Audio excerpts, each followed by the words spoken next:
Greetings everyone, please give a moment to make sure everything's set on up. Twitch is going.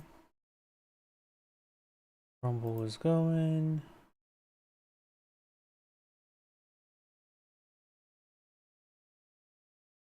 YouTube is going. Let me turn on all the live chat windows.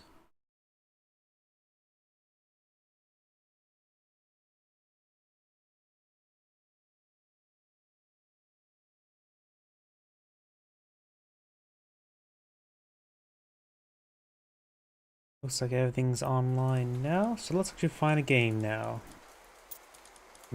Usually if there's a clan tag, it's more likely to be a decently rated player. That's actually decently rated. Anything that would stand off? Yeah, let's just do this one. 1400 is decent and a decent length, so let's do it. Greetings everyone, and Great here for another Comp Heroes, not Comp Heroes, Age of Mythology replay. So on the south side as the Cyan Susanoo, we have Padras O Camper. Probably butchered that name well enough. Spawn on the north side as the Red Zeus, we got Peruda Vator. When it comes, of course, to major gods, Susanoo is, of course, known for being, focused as being myth units and god powers, particularly the god powers, honestly. Attributes a large favor with each Bushido tier, so just one-time payouts. Myth units get generated Bushido experience passively. Invokes the god powers. Invoking a god power makes the other ones 25% cheaper to invoke, so it's probably a good idea to get a cheap god power to spam out. Units, special abilities you charge a little bit more often. And of course, he gets a pretty nice upgrade here. It gives all of your myth units increased speed and +1 divine damage, which includes all the Kasune. Let's go start seeing them running around quite a bit. He gets 15, 60, 75, 100, 150, and 250 favor, which it's also really hard to judge. It actually is probably not too much, honestly, but does combo quite well for him deploying on myth units as well as spamming out god powers. Zeus in comparison is the infantry and hero, starts with favor, generates favor 20% faster, myth units cost 1 less population, very nice.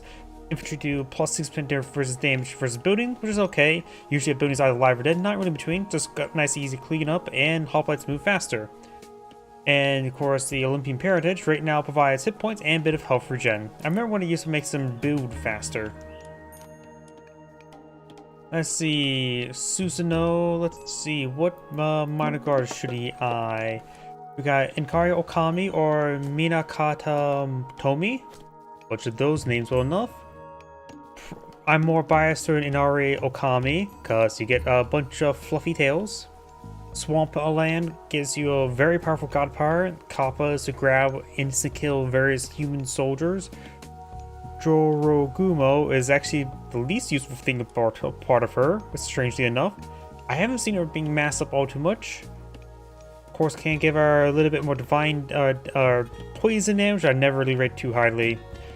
A very good upgrade is the Wisdom 9. Turn your 9-kill Kitsune to, or 3-tail Kitsune to 9-tail Kitsune. Give them a little bit of line of sight. Increase their aura effectiveness and plus 75% hit points, so they go from about like 120 to like 190 HP. Yeah, the swamp is very, very good. I don't think I've ever seen him, which seems like a decent economical one. Of course, you get a bit of gold as your myth units are attacking, which is very nice for Susanoo, who gives a little bit extra divine damage. And of course, just generally good cavalry, plus 7% hit points, and a little bit bonus damage with your opponent's cavalry, so you can use cavalry to fight other cavalry. Mina Katatomi, still probably butchered that name well enough. Trying to hunt gives you structure that spawns out deer and some defensive wolves. I have no idea what effective is. I don't think I've ever seen him selected once in a replay. I have no idea what this flaming wheel with a guy's face on it. Of course, you get this upgrade uses the Age of Empires 3 picture there, I'm pretty sure that is. Of course, makes your villagers gather for hunt status, combos quite well with the mythological upgrade. Rainswords can increase damage, increase the max range, which is not a bad mythological upgrade. Inverted soldiers cost less and siege weapons cost less. Like, he has some pretty good upgrades here. He's not a bad god, just in Inari Okami, he's just very good. And of course, Zeus. Looks like the Kitsune does take a bit of damage. Going for Olympian Parentage? Alright, he's going for Olympian Parentage. I clicked on the temple there. Before aging up. Oh no, he has aged up. I haven't been paying attention to that. We got Norn the Minotaur here. So he has gone for Athena, which provides hack armor-free infantry, as well as increase maximum range for your hoplites, increase the damage for your hoplites. It's nice god power. I'm more biased towards Ares, but Zeus cannot get Ares. Miko trying to heal up the village there. Very good tactical heal. Try and just sell out. Susanoo has aged up. There's... Wait, what? He went for the Mina Katatomi. You just assume it's going to be Inari Okami. Okay, got something a bit different here. I've never seen this guy here. He's immediately been killed off by Jason. Miko's trying to heal up the Wenudo. I have no idea how to pronounce that. Norn the Minotaur here. One hoplite. Jason, who has carrying the Bride of the Pegasus, will give you free Pegasus. You should really take that back home. 3 scouts always quite nice. We got a couple of these clouds killing by his opponent. The good boy's there, the good girl. Hard to tell from this angle. Another shrine goes on up. This here seems like a god party you should summon immediately. There we go. Friendly wolves. I wonder, are they one-time summons? Do they automatically resummon? Let's see now. They offer 15 damage, slow attack speed, decent bulk. Just basic defense units. Is it something that he can or cannot control? Here, let me switch over to him.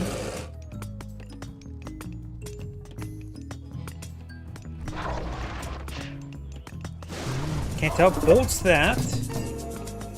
Tempo taking some damage here. Of course, got some free deer from here.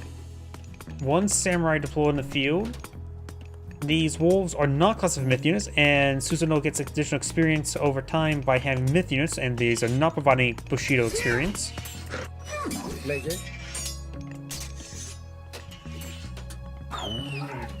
Oh, Hercules is taking out pretty quickly, right? Times 8 damage, so maybe they are classified myth units? There's the sword drop off will reduce the cost of the shrine. I suppose with the Susanoo, you want to pull out that maybe second, you want to get more shrines out because of the reduction.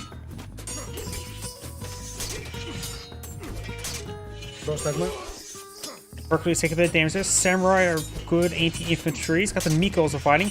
She's no different than a villager in most aspects.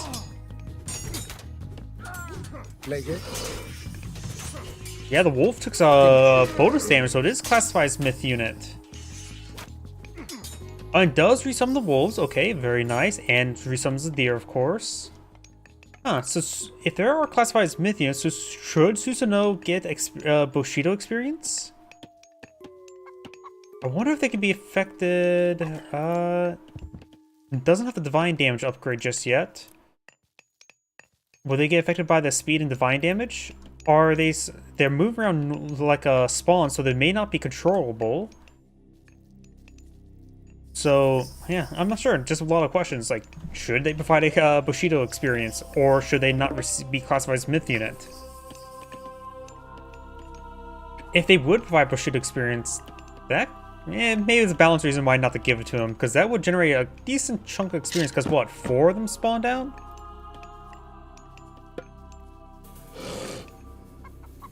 Which would be 1 experience. But then again, the Kitsune are pretty dirt cheap. 25 food, 8 favor. Good number of hoplites here. We do have a shrine here. Of course, there's no Miko to work that shrine.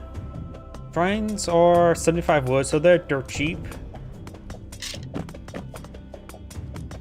Can't always be able to research the Sakura Gardens. summon cherry trees. Age 4. Πρόσταγμα. Assuming the Shrine Hunt does not have any unique upgrades. No, it does not. Periodically spawns huntable deer and guardian wolves, maintaining a population of 10. Oh, that is quite a bit. By replacing any that are killed or fully harvested. Talking about the deer, about harvesting. 10 is a decent chunk. Does take a bit of time, but they're of course free. So if your opponent being aggressive at this angle, could pull out another shrine once get enough experience. Drops it on over here, which made this cheaper, but did cost 25 experience, so not a full refund, but pretty close to it. We got some Yumi archers here, being a move forward, not a move forward, Bushis as well. We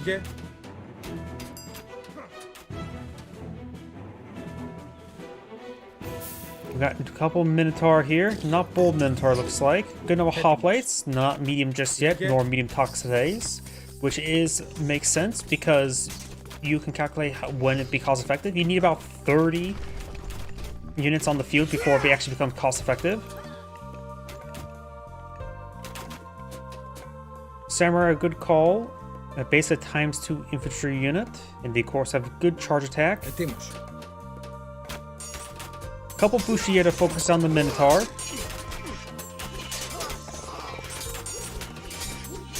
The exotic doggos getting some fights on the hoplites. They want the sticks. They're carrying a bunch of sticks, and that's what any doggo wants. We do have Samurai falling back. Maybe Miko can heal her up. Or heal him up. Miko here is healing up some of these units. Very nice. The Kitsune does go down. Keeping the Kitsune alive is a good idea because of Susuno. Get a bit of Bushido experience. The Kitsune are dirt cheap. I wonder how many deer... How long does it take for a deer to be resummoned? Also hear the cows going on down. No husbandry. So these cows go down without a husband. When it comes to... Oh, we got age up. We got Dionysus. Dionysus, of course, provides all units hit points and cavalry lifesteal. Not to mention bronze and Hydra to hail. And Susanoo, let's see. Zeus is, of course, the infantry of the... They're trying to hunt there in a position for defense. Very nice. And a good number of deer nearby. Let's see, what should Susanoo go for? Zeus is more infantry focused, so something to help fight infantry, but he's also myth units focused, so something to support his myth units, potentially. And Greeks have a limited number of heroes, so mass myth units is a bit more effective versus Greeks, in my opinion. Then person is very nice, two-tailed doggo rather than three-tailed fox. Reduce the cost of god powers. This could be very nice for Susanoo. Let's see, ship upgrade and infantry hit points and life steals. It's been doing a good number of samurai to count out those hoplites. That's probably another good upgrade to go for. So maybe Raijin is a good contender. The Thunderous Burst is a pretty good god power, if you remember. Fujin, the Smiting Gust is a very fun god power. Got some Oni. Myth units increase hit points and reduce the train time. Not bad. And increase cavalry speed. I swear that's also another Age of Empires 3 upgrades symbol. You can definitely tell the difference in style of artworks between these. Cavalry increase speed and attack speed interval. That's actually pretty good for Mina. How do I pronounce his name again? Mina Katatomi. Since he also improved cavalry archers, you can use that to buff cavalry archers' attack speed. And what was the other upgrade he provided? Increased ranged soldier damage and ranged soldier costs. So you could do some cavalry archer play going for the other one. We do have Naginata Riders, got some more Bushis.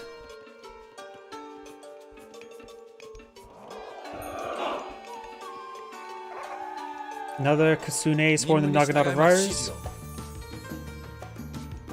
a number of Mikos here, so he is just trying to keep these units topped off in health, which is very nice. A couple of houses there. Let's see. 16 wolves here, so got a nice pack of them. Kills the local cow population. 2 Hydras, 3 Minotaur, quite a bit of myth units there. Samurai got knocked around a little bit there. Bushis need to be micro-hit, that's a Pegasus. Oh, got bronze, got another Thunderous Slash, or whatever it's called. Kusakani. Butchered that name well enough as well. Exotic Doggos pushing way forward. Bushis looks like focused down the Hydra. 2 Hill Hydra being smited. Mikos are really just heroic villagers. It looks like Sign does lose his forces there, but has a number of wolves, which is more of a consolation prize at this point in time. Bronze almost subsided. Only 1 Hydra's left. Looks like all the Minotaur went down. Nope, there's actually 2 of them still there. Got around Exotic Doggos. And there's a healthy amount of deer in that region as well. Providing a good amount of food. It is a good economic upgrade.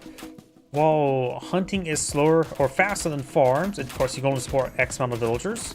What X is, I'm not sure. Another shrine, some more exotic doggos. Probably should have not have pushed that too far forward. That one there. The temple is starting to go on down. The temple has snare effect for ranged soldiers. Got heavy units there. Good to know, and that means a pile of favor. Got a 3-headed Hydra, and this is how you get head on your Hydra.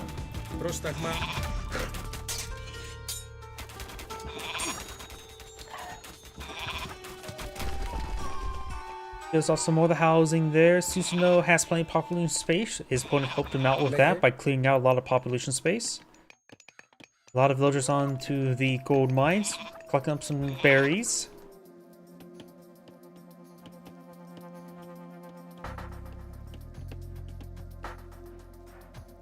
Number of heroes, more Bushis. Of course, this cannot get Hachi to improve heroes. Naginata riders. You may have not gotten a cost reduction upgrade from Mina Katomi.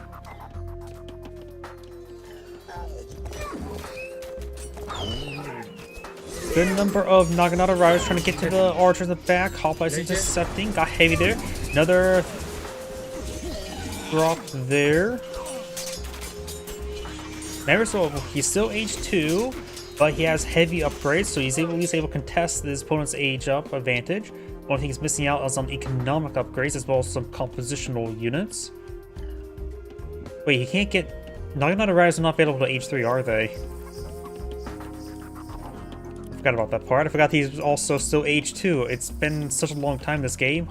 Zeus has been age 3 for quite a bit of time. I assume Susanoo was at age 3, but that's simply not the case. Got a good stockpile of wood. May want to take half those villagers off wood.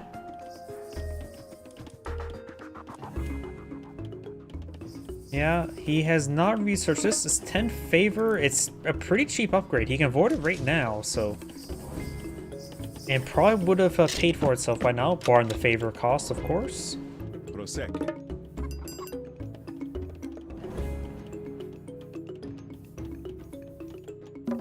Let's see.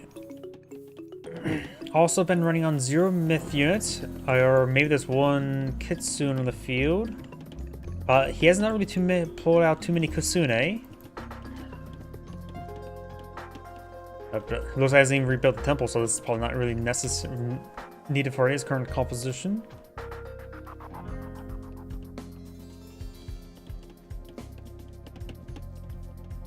Huh. Did the Greek houses always had a smokestack? I don't know why I just now noticed that. Either way, Naginata riders going for a counterattack, which could be very nice to keep this force at bay. But of course, it will leave Sign pretty vulnerable. Has 2 shrines of hunts for defense. A number of units here. Miko could probably come over and heal up some of these samurai. They're pretty expensive. Going for another temple here. Good amount of delicious venison here. A very good amount of delicious venison. Ah, looks like one's a deer, the other one's a deer. Looks like the shrine maze. I don't know which deer is from the shrine. One that's probably a shrine deer. Shrine deer has the antlers. And 200 food inside of it. But the other food has no antlers, at least in the profile picture, and also 200 food inside of it. So probably a good idea to eat the shrine deers so the other deer can still at least provide some extra favor. Zeus has a secondary towns on the field. We do have an age of finally, Rajan. Thunderous Burst is a very good god power, especially versus the infantry composition. I have a feeling this is going to be very good. He's missed out a lot of free reductions with the not aging up quickly enough. Let's see how well this will go. We do have, of course, a fortress being established. Zeus is probably on the age up. Not too close for aging up when it comes to resource-wise. Wait, this Skyla? The Skyla has a health regen upgrade. The Chthonic Rites. So the Hydra's now hailing Cthulhu, I think. I actually don't know what the word Chthonic technically means. I just thought of Cthulhu. Etimus. Which I don't think Cthulhu is actually Greek. I actually don't know where the origin of Cthulhu. What religion.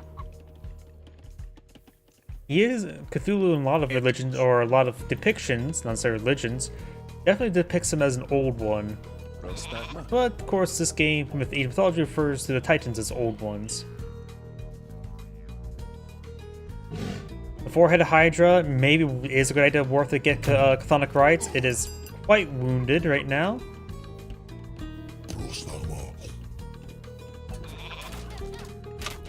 Of course, got the fortress here, providing some fire support.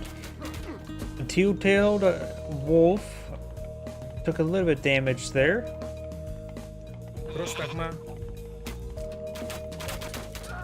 Number of Yumi archers firing away. Got some Peltas, but looks like they're hitting some frontline units rather than backline units. Peltas not being targeted with backline, very nice. There's Thunderous Burst. Red has to push towards his opponent to escape it, but that's not going to really happen. This Thunderous Burst is going to be quite painful for Red. And looks like he eats the entire duration. A lot of damage there. He has Restoration, but he needs more favor for that Restoration. Sino overall did seem like he lost the fight. He is going for some Oyumis. Susanoo cannot get the Major God to improve the damage. Okinushi. Susanoo cannot get him, and he provides a advanced draft horse as a mythological upgrade, which is really good. But I've never seen them being super useful because they have a long wind-up time. So they're actually not really great anti-infantry, even though they probably the siege weapon supports anti-infantry the most. Petropolis got a good counter barrage onto this. It's sort of strange. It feels like Petropolis is the worst of all the ranged siege weapons. Catapults are really good versus other siege weapons who do extremely high crush damage. Ballista are unusually effective. Oh, is he getting... The ballista bolts are getting caught up on the terrain objects and actually destroying them. The broken columns. I did not think those would go down. I don't even think Earthquake can take them out. Ooh, Restoration, very good. He's really didn't need that. The four-headed Hydra is at full health now.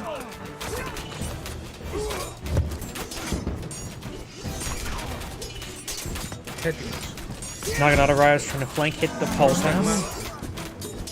The four-headed Hydra has gone down. Yo, Yumi is taking quite a bit of damage there.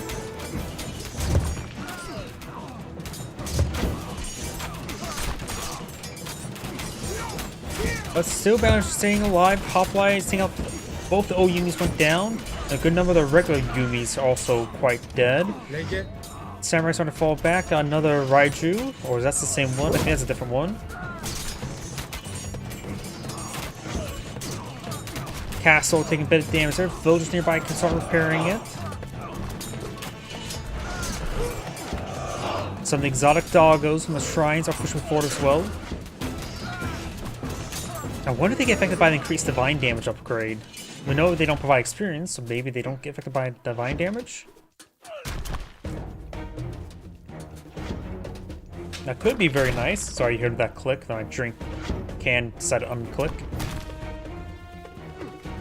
Oh, got some samurai, not samurai, shinobi here. The anti-ranged units who deals melee damage.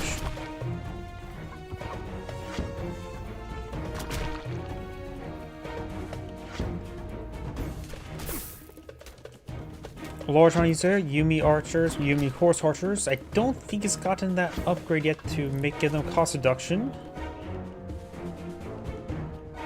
Here it is. Yeah, he really should be adding this upgrade. Make his ranged soldiers cheaper, which does include the horse archers. Going for good number samurai shinobi as well. Petrobolo's now going to be picked on off. When the ninjas glow red, it means they get their charge bonus. Increasing their damage and attack speed. No, move speed and attack damage. Yumi horse archers, Bushis, Yumi archers engaging these horses. Peltas now engaging range units. Got another old Yumi here.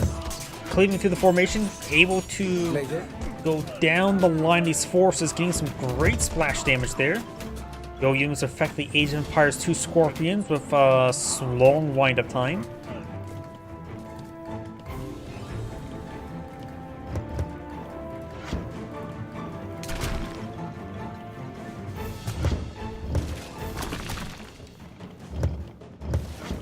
Petropolis will be going down to the old Yumis, going for a healthy number of them. That's definitely a good item versus small units. Small size units are vulnerable to splash. Even splash in the form of line. Because waves move on a line, right?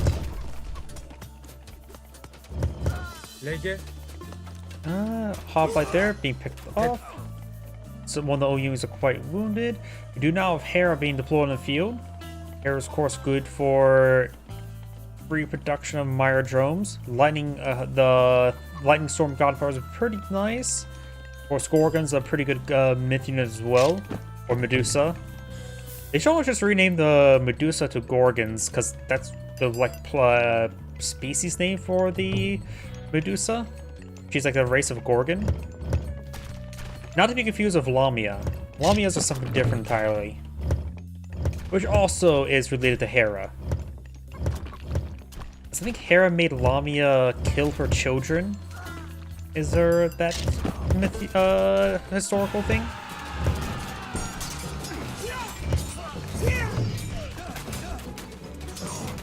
Hoplites push way forward. Shinobi 7's unit, Naginata Riders engaging. Shinobi stabbing Odysseus, but Odysseus is classified as hero, not as range, so he can't be shanked by Shinobi as much. Naginata Riders falling back, got a good core of hoplites, good generous melee unit. Restoration has been resummoned there. Old Yumi so finding away. Peltas charging way forward, that's not exactly great. But Cyan is having trouble holding the line. I don't think Red will be able to win the game, but Cyan won't necessarily win the game either. Naginata Riders are hitting hoplites, not hitting the Peltas. The villagers getting hit by the Peltas. And there's Lightning Storm there, and Cyan does resign. As Angry is saying, thank you for watching, and on to the next replay. One thing I want to do, I just want to adjust the live stream a little moment. There we go. Let's see now if we can't find another decent length replay. Oh, at least decent ranking players. Doesn't have to be top tier, but something well above average. 1000 is starting, so I'll rate that as average. Anything below that, like 700, too low. I think the lowest I've seen was like something in the 300s.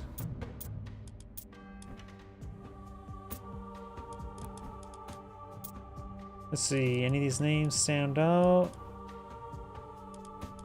No.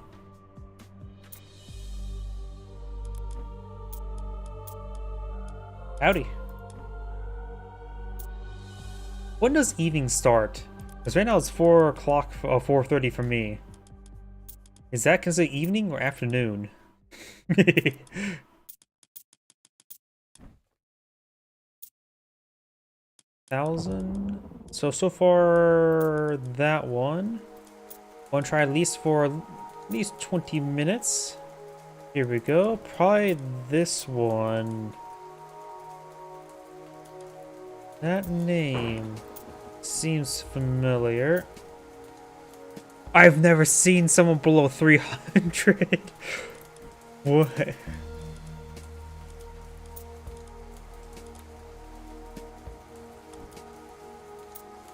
Yeah, I hate daylight savings. We should abolish daylight savings.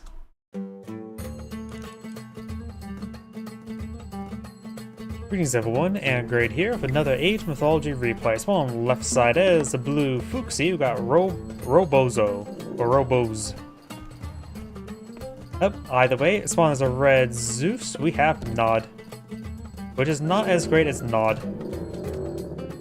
I mean, I sort of miss Command and Conquer. You have the Peach Blossom there. And let's take a look at the major gods. Fuxi, of course, is focused on human soldiers and heroes. Has Yin Yang, switches between increased collection or increased human soldier damage. On favorite land, fast construction speed, as well as additional reduced costs for those military camp machine works on. It had access in the Hez and Classical Age, a unique hero.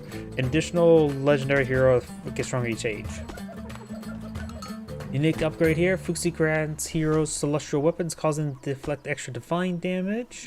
Looks like 1 divine damage, just a couple for Zaya and Yang Zhen, or however you pronounce that, which is 2. And increase or decrease the vulnerability for heroes, both for pierce and hack damage to reduce the training time. So definitely hero focus there.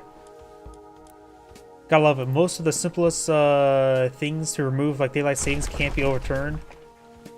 If America is also something governed by states, so Trump can't revoke it. You have to go through each of the state governors and then try to convince them to do it all at the same time. I hate daylight savings. And people just don't know why daylight saving even exists. It had nothing to do with involving war or involving farmers. It had to do everything involving artificial lighting, back when that was expensive. And back when we called lighting artificial lighting. When it comes to Zeus, Zeus is of course infantry and heroes god of power, starts favor, generates favor faster, myth units cost 1 less, infantry do additional damage for its building, and hoplites move 15% faster. With a unique upgrade, it gives them more heroes hit points and a little bit of health regen. Yeah, artificial lighting back when it was expensive. Nowadays, you either, if I remember correctly, you either save or lose $2 due to daylight savings. And a lot of frustration. Let's see. Fuxi's course more focused on heroes, which doesn't really tailor down any sort of set composition. Zeus focuses on infantry, so you can go for Hermes, which does improve cavalry, which could complement infantry, or go for Athena, which can improve hoplites for additional damage and range. With a bit of pierce armor, and Chinese tend to go for a lot of pierce range units, so it's probably best to go for Athena. While I am biased towards Ares, Zeus does not have access to Ares. And over here we've got Zhuan Nu. Zhuan Nu. Gods of Wisdom Military. Provides a vanished god power. The equivalent, a healing unit. Reduce training time. Or reduce cost of training yards by 25%. Improve their training time by plus 50%. Very nice. But overall pretty weak because it's the building itself, not the units inside of it.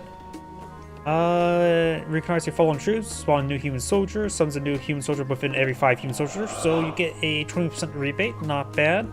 Same spawning rate as Shades for Hades. Which it's a bit of a flip of which one's better or not. Hades does get that for free. And equivalent upgrade. So looks she's going for infantry focus, and we got also Athena here, so infantry focus. So both players may be eyeing for infantry. Wait, was that infantry human soldiers for her? Sorry, one moment.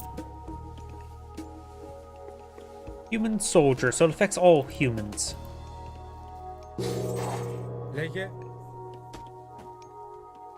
We've got the Quillen here. Norm the Minotaur. Anybody claim any relics? Pioneer picked up this relic here, which is increase the crush damage of siege weapons and siege myth units. Which in this case says the Tao Wu gets additional crush damage. So that's what's considered a siege myth unit. Not all myth units siege damage, just the certain ones. Pioneers here glow is actually non-existent. Is that a bit of a bug? Sorry, just look, you can see Jason's here's glow is actually, I think it's a desert. Part of the desert is making it hard to see the glow of some of these myth heroes, because the Pioneer is hardly glowing whatsoever. I guess not very heroic. You got the little man engaging Jason.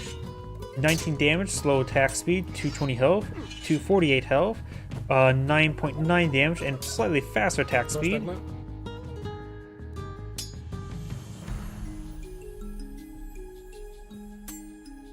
So overall, those looks like same DPS. Am I reading that right? 9.9, 1.2 attack speed. 1.5 attack speed, 9.9. Somehow they have the same. Oh wait, no, that's the 6.6. I think I'm just going crazy.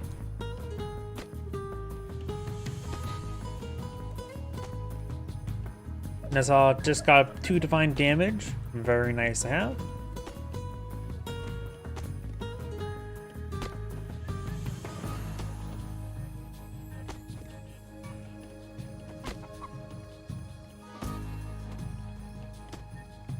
A bit of eco phase. Red is posturing, but it's a great way. Posturing like this does provide good defense. Don't have to worry about any counterattacks.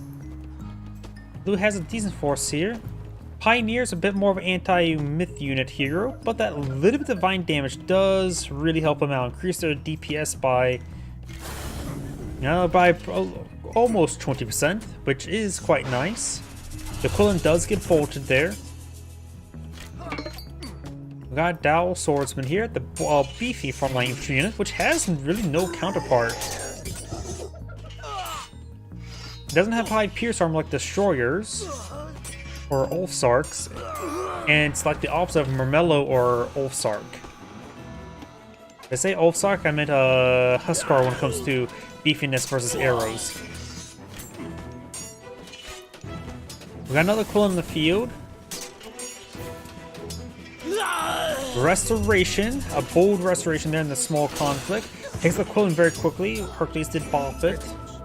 And Nezha does inside the Sentry Tower. May want to get the Sentry Towers upgraded, the Watchtowers.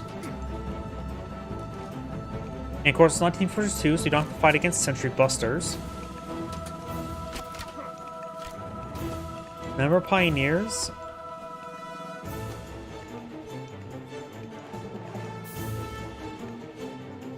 Let's see, right now is granting weapon strength, so he has another 40 seconds before he gets a DPS nerf. We do have medium hoplites, maybe a little too early. Hoplites do cost 90 resources. This upgrade does cost, I think, was it 300? So I'm gonna make this and make them 10% more effective. So I'm gonna make this, you calculate how effective it is. Take 300 divided by 9, and that's how many hoplites you need on the field to roughly make it worthwhile.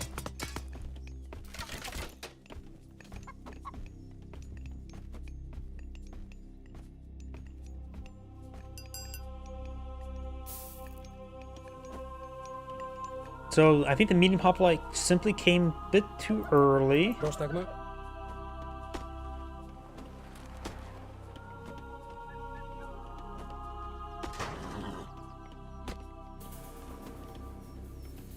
Sky Lanterns flying about, of course. They have 5 health. Fire Archers being plotted field, which is a anti-infantry unit. More Kafus do have Divine Books queued on up, as well as medium range soldiers. The Vanish ability is still available. Haven't really seen it being used too successfully. Just okay.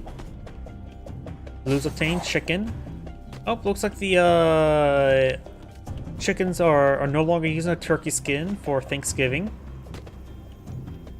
Though I really wish they would have made the caribou have red noses, or occasionally have red noses, as another festive skin. Right now, Fuxi has Yin active, so increased gathering rates may want to be not as aggressive, but having 10% less firepower compared to other Chinese factions who don't get the plus 10% firepower means it's just utterly ordinary at this moment in time. Zeus is not eyeing for Dionysus, give Chthonic rights, which improve the Hydra, and Skyla he may deploy on the field. Dionysia does improve all units' hit points by 5%, which is very nice. And Thorkian horses gave you cavalry a bit of life steal, which he is also going for medium cavalry and hippus.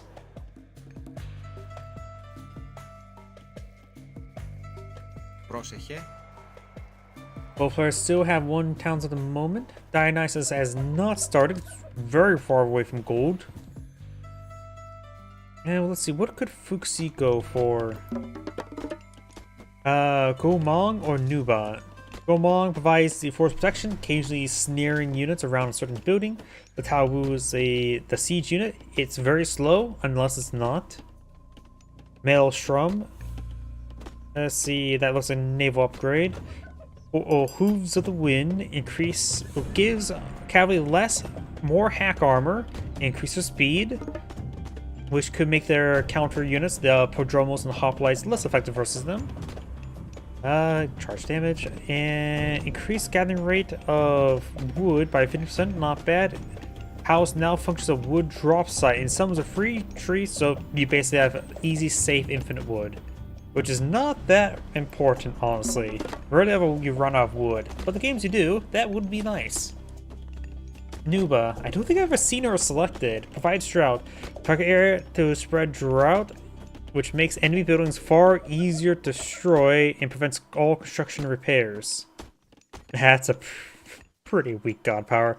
Useful against a fortress or two, or maybe a town center. Tao Tai devours human soldiers with a special ability. Sounds like it has instant kill ability, and sounds about it. Let's see, increase gravel shield, increasing the armor, especially when standing still. Enables rock shield, which reduces hack and pierce armor while standing still up to maximum 40%. That's not too bad. And plus 10% in generally, so potentially 40% hack and pierce, up to 50% hack and pierce armor. Or vulnerability, which is not bad. Not much armor upgrades for myth units in the first place. Nuba scorches arrows, bolts, and javelins of your ranged soldiers, allowing them to melt away your opponent's armor. Ranged soldiers enable scorching feathers, which reduces enemies' hack and pierce armor by 1% per hit for 5 seconds. Guesses stacks, and increase ranged soldiers' attack speed by 50%. Probably a decent upgrade for the Chuko News, who have volume of fire. It's probably better to go for Nuba, but neither of them seems extremely good to me.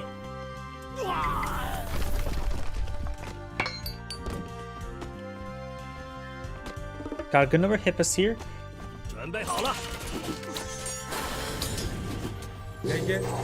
Zeus has now aged up to Dionysus, getting more hippos, more hoplites.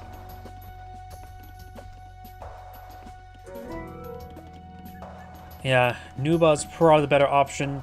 Get more capabilities for your ranged soldiers to counter his opponent's more infantry focus. Add a military encampment to here.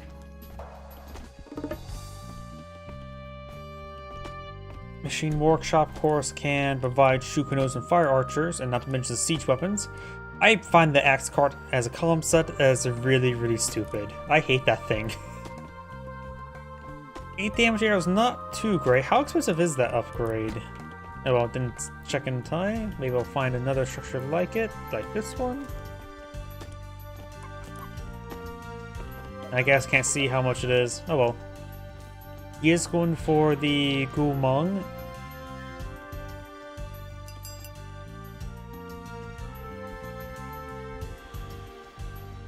You know, hoplites and hoplites there. 1 Hydra to be hailed. Zeus looks like he's not going too heavy myth units. Has 1 villager on favor. Though he's not going to be granted too much favor this game. Pioneer, Fire Archer, Halberdier. Halberdier's a good idea.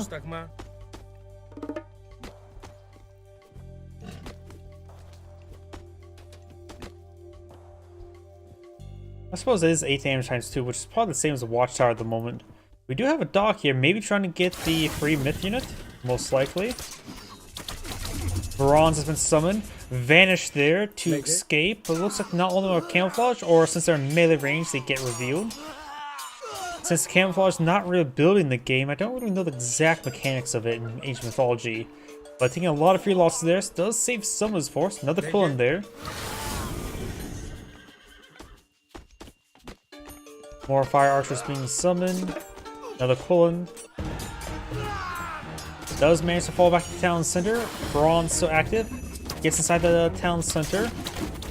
Firing behind the town center, very good. Firing from near this watchtower once again. Hippos coming around for a flank. Some Dal swords from there. Does manage to get his halberdiers next to the advance. Very good.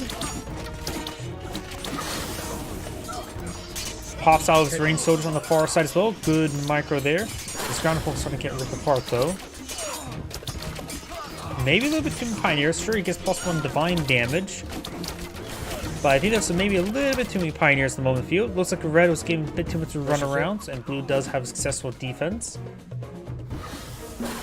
77 military units versus 40, 3.9k versus 1.9k forces on the field. So blue is very much ahead at the moment.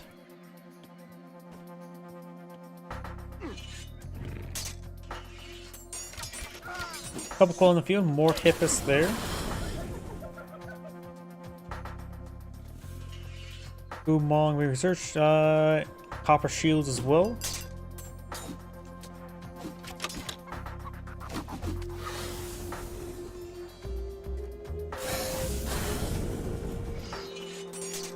Halberdiers engaging the hippos. Take on these structures. The red can just turn around and engage these forces. This force is pretty far away at the moment.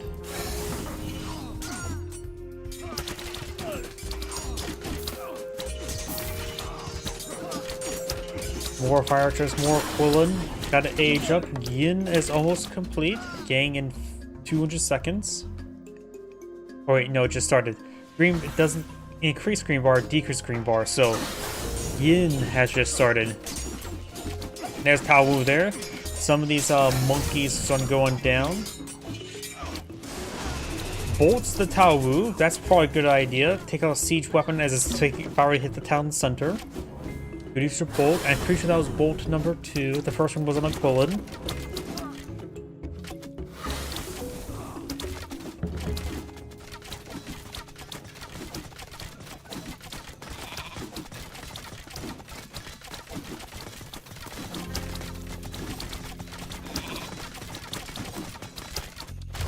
Bronze shields not being obtained. Since his opponent has large range force, bronze shields is a good idea. Hippos as well.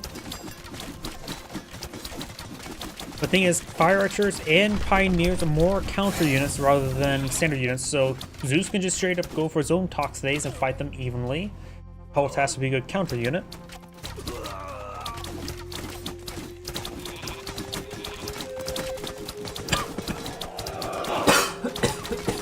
My apologies. I think I saw Jason just got redeployed in the field. I wonder if the Peach Blossom's been consumed just yet. Peach Blossom's not being consumed. It's sometimes maybe a good idea to save enough favor to go for a second Peach Blossom, because Peach Blossom's a god power you deploy out immediately and let it charge up resources. It is not a god power you want to redeploy later on.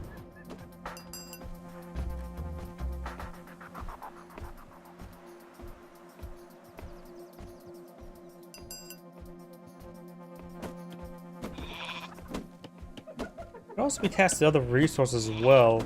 I'm so surprised I've never seen it just being stored tested at the gold and get collected up later on when you need gold. I mean, that's what the players usually do in Age of Empires 4.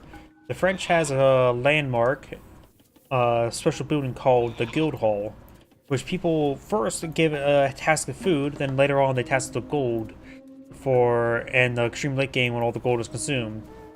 Oh, that's a lot of sky lanterns. You shall blot out the sky with sky lanterns. Replace the glowness of the sun with another glow.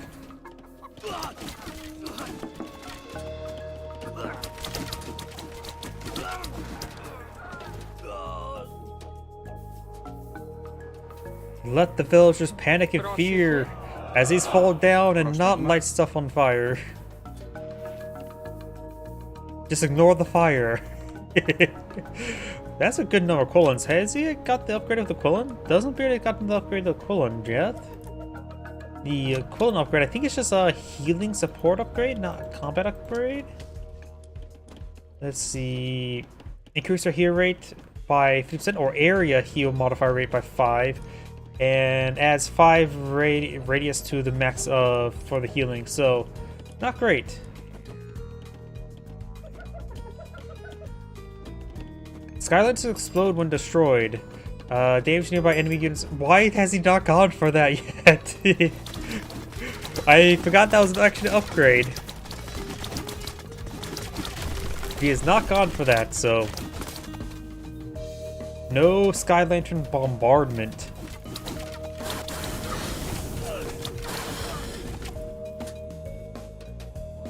We do now have Gong Gong being queued on field, which will get the Flying Water Dragon, the Quillong. Zeus can either go for Hera or Hepatis. Hepatis, of course, provides the Colossus and the, what's it called? Plentyvault. Hera provides a Lightning Storm and Medusa. Medium range soldiers not being queued on up. Looks like Zeus is going to transition to some Peltas. Going for ballistics as well. Sky Lanterns last 75% longer. I'm sorry we haven't seen this upgrade yet as well. That's an upgrade you want to go for early. Hippus push forward. We've got a number of high passes as well. Fresh Hercules here, but on the wrong side. He's going to take a long way around to start popping some Quillon. Red's armor is starting to get cleaned on up.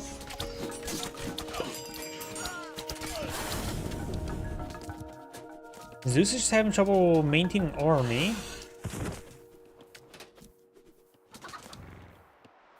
I wonder, can the Quillon's health regen stack? I guess it doesn't actually provide health regen, just occasionally heals. Interesting. But the age up there do have now the tidal wave coming on in, the Great Flood. Destroys a good number of housing immediately, so his opponent's gonna be a pop capped. And not a pop capped yet. But oh, no, he is. And being able to put a pop cap there is probably game winning. Destroys town center. Odysseus and Hypasus now attacking. There's a Quillon there. Has some range damage and a bit of AoE for his special attack, and only has range damage when it comes to his regular attacks. So it is actually will lose versus Fortress, may even lose versus Watchtowers, since it has no crush damage. Got some siege crossbows. Got some the Young Zaya, how you pronounce them. Peltas, heavy Peltas being queued on up. Does still have 2 town centers in the field. And has rebuilt the housing. Going to trade this space for a bit of time. May lose his town center as well. 72 villagers for a full 100. And he does have Yang active for damage.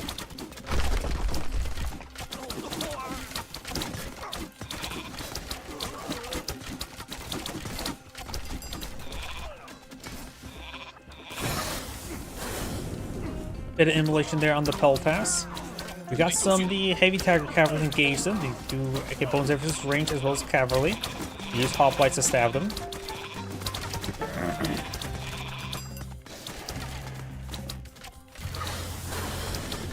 Champion cavalry being researched. Got a lot of research being queued on up.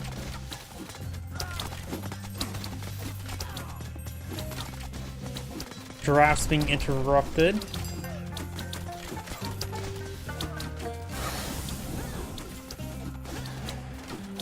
Heavy infantry now being reached by Zeus. Doesn't have much military force in the field, so it's not really worth it.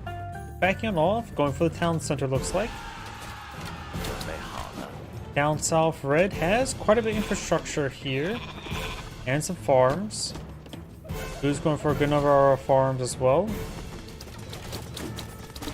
Going for some high passes. Flanagan's good on Pioneer, so anti-range is probably a good idea. Some Dow Swords and mix on in. More Kulongs have now been put on the field.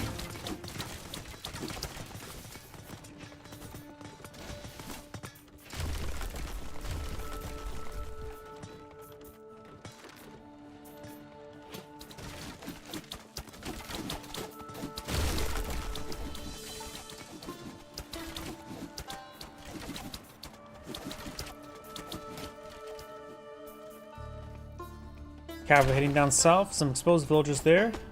Got their siege crossbow firing away. Going for some peltans. Zeus has no favor, has quite a bit of resources, so you could actually age up. But hits the resign button, which is not quite understandable. Zangrade saying, "Thank you for watching," and on to next replay. Let's see, find another good one.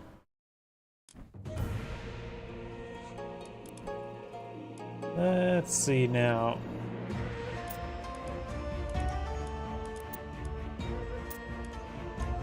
Oh, that's, I think, a decently rated player. Yep, probably do this one, and that replay is of decent length. Doubt the 3 above it will be any better. Get it? Queued on up before the game ends, before I'm unable to cast it whatsoever. Greetings everyone, and Grade here of another Age Mythology replay. Spawn on top right side as the green, I always forget his name, Shenong. We got Dagon. Not Dragon, Dagon. Spawn on bottom left side as the red Amaterasu. We got Dark Pony with a lowercase e. Let's see now, when it comes to the major gods, Shenong, probably the god that casts not too often. We do have, he's focused on farming. He does provide some improved farms here. It's a good idea to go with this for early and often, in my opinion. Myth units and healing. Gifts of Beasts, which he will get free myth units every so often. The Gift of Beasts. On favored land, myth units get a little bit of health regen, increase per age, so get a decent amount of health regen. Farms available in Archaic Age, not important. Build instantly, which is nice when on favored land. But build instantly is just a little bit ice in the cake, nothing too important. Archaic Age is mostly meant for to help support the Prosperous Seed god power. Irrigation and flood controls are researched instantly for free in the respective ages. That's a big part. You get free farming upgrades, so it's a good idea to go for early farming, especially with Prosperous Seeds. You can probably tailor how many farms you deploy out based on how quickly you deploy out Prosperous Seeds. Of course, over here, no, down here, Amaterasu, which, let's see. Focus on economy and samurai. Earns gold trickle per Bushido tier. At this rate here, 1 per tier. Shrines increase the content, the quality of the nearby resources up to 140%, so you can get more gold extracted from a gold mine, for example. Very nice indeed. Have the Miko follow the villagers around to improve the quality. Samurai and Onimushas generate hit points faster in combat and of course provide more experience outside of combat. Very nice to have. She does also provide a Kagura, makes your Miko slightly better. You don't really still want to use Mikos as a combat unit. They're purely meant for favor and healing. They're basically heroic citizens. Heroic villagers. Since Amaterasu is focused on samurai, Shenong may want to eye for some counter infantry tactics. Lightning weapons here give your units a chance of a stun. Yazi is a dragon doggo for sword in its mouth, which teleports. This improves your halberdiers, your counter cavalry units with increased maximum range and more snare against cavalry. Probably not going to be primary focus, since the Amaterasu is probably more focused towards samurai. Towards world, you get 50% of destroyed buildings and costs as ward as player, which is nice. It's more of a win more mechanic. Allows you, because it requires you to be aggressive. So I don't think Chi is a good call. Hu2, prize earthen wall. You get free walls around a certain location. Konki is a myth unit that can, tiger with wings, rather than pig that can fly. Basically, it's a mixed unit, can fly up, then swoop down and attack. Advanced defenses, sentry tower increases, abundance. You generate drop plus 5% more. That's a very good one there. So abundance is a very good upgrade.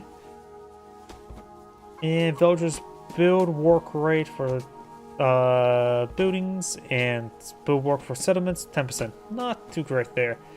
I'm not too impressed with either one for anti-infantry duty, but probably hold to primary for abundance. And over here we do have Ame no Uzume. Because I can't look her up there. It's got to do it from here. Resummons your myth units for free, barring Kitsune. You get the Whirlwind Weasel, relatively slow, splash damage, maybe a bit of bleed if I remember correctly. If she gets more hit points, very good for Samurai, so she's probably the better call for Samurai composition. And Miko's generate more favor. She also supports Miko's, but it's more of a minor aspect of her. And of course, increase the radius for the favor generation, which also I think improves the composition radius. Either way, Ame no Uzume is probably the better call for Amaterasu.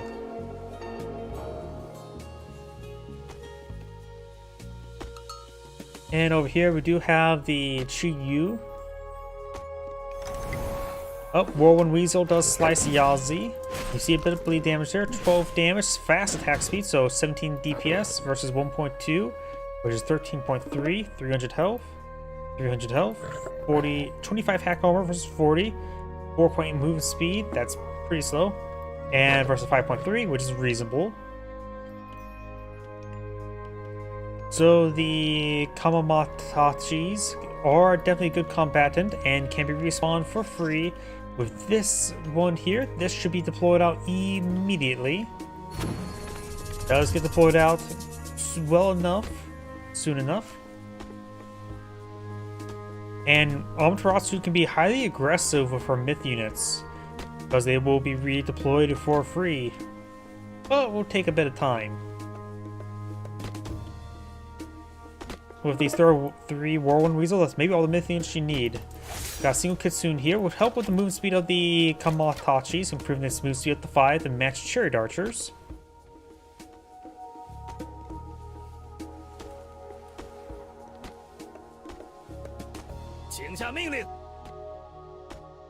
Yazi moving around. Sorry, those trees on the minimap may be a bit confused. We got a large number of Naginata riders. The Kitsune should probably have joined them since they had the both same base movement speed.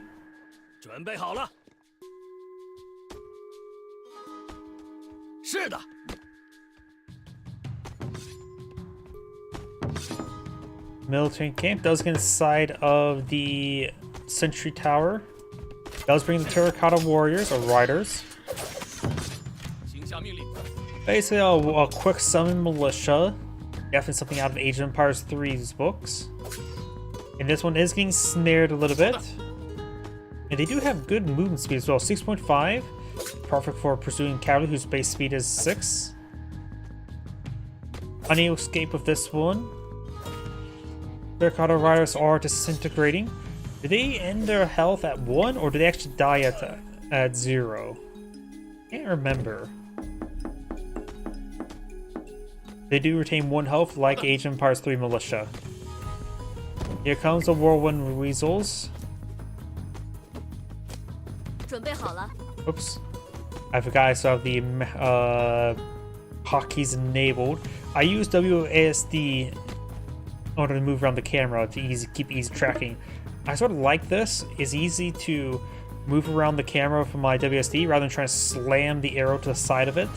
And then I can keep the cursor tracking. I really do like this even when playing an RTS rather than just even casting. I think some players don't like that aspect, some players do. It's just more of a me preference, I think, at this point. The Halberdier here.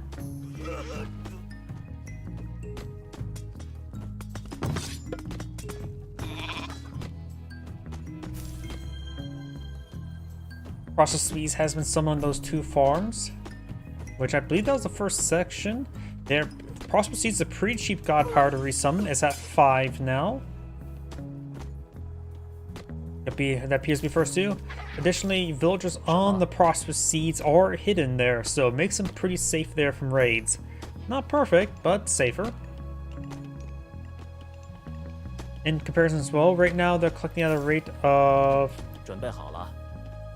0.92 versus Lei, who's turned chicken into chicken, is only collecting at 0.72. Thinks he also get free economic upgrades. His farms are good right now, especially with the prosperous seeds, which also does improve it. Not sure by how much though. Also heals the villager, which is very nice.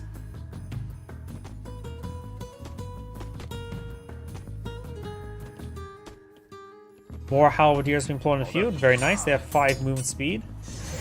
Does use Divine Shield on that one, very nice. He does retarget another Naginata Rider. Excellent micro there by Green.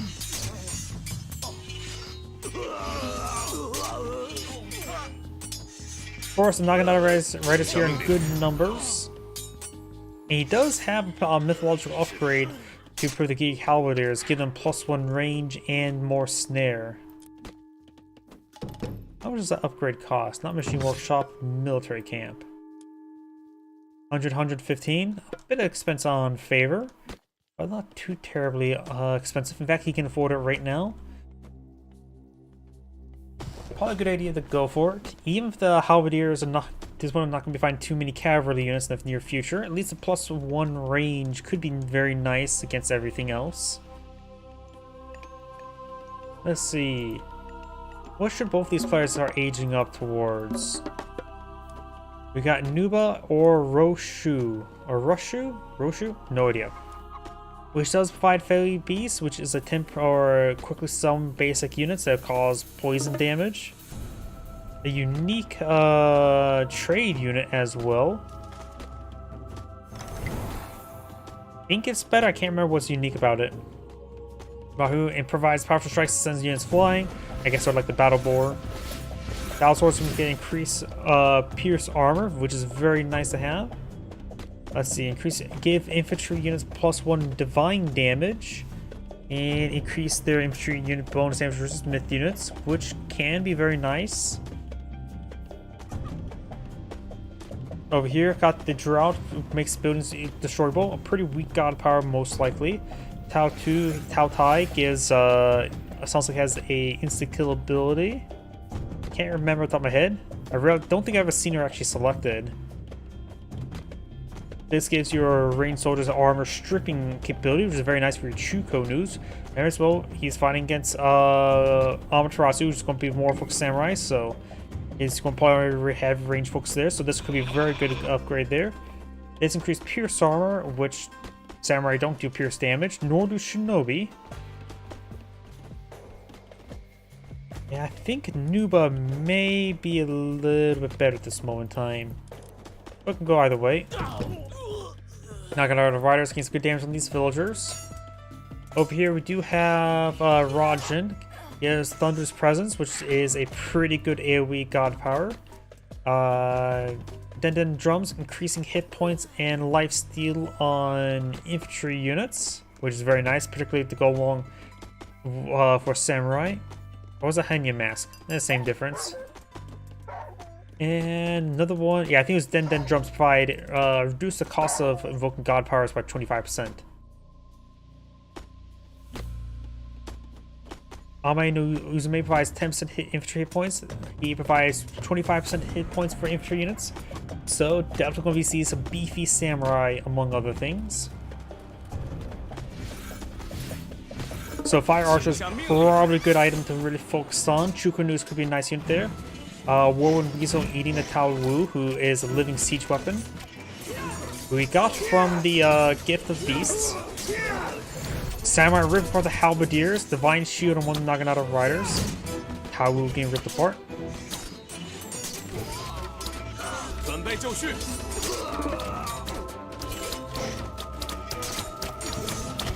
Miko trip forward, trying to get some frontline healing.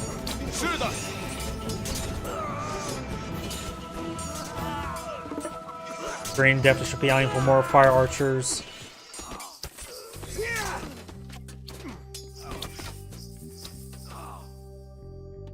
Halberdiers are barely alive. More fire archers being queued up. Only has a single queue of them going. May want to fix that. 什么？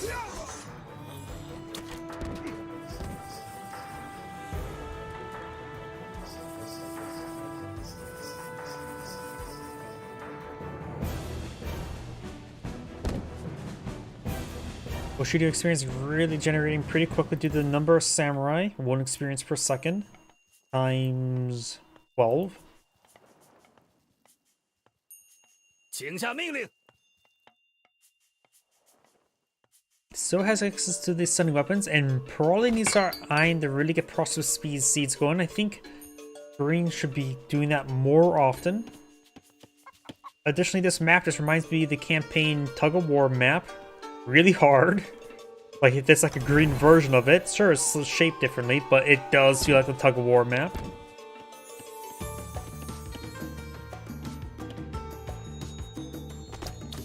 We do have the Rusho there for the Pixu. It's the one I didn't as recommend, not that button.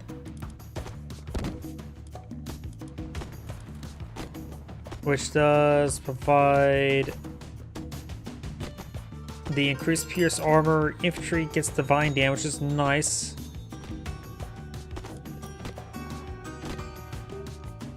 Yeah, I think the other one would be a better call in my opinion. But currently not, it's just queued up, not necessarily being researched at the moment.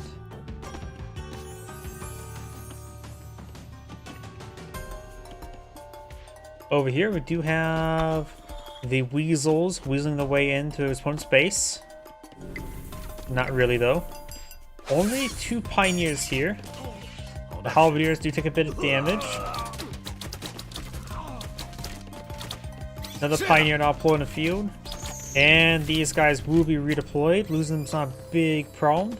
The current rate may need to get another shrine here. I'm assuming these souls get split up across both of them, because this will take a bit of time to be deployed in the field.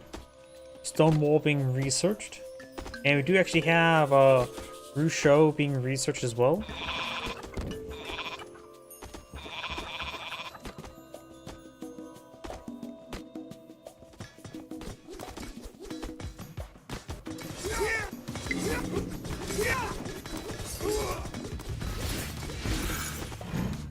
Tao Wu flanking. Looks like we got another Tao Wu from the Gifts of Beast. Next one is another Tao Wu. So it looks like the Gifts of Beast is just once to give them just Tao Wu. I don't know if it's in any set order, but I think they're supposed to be cycling them. I think it's completely random though.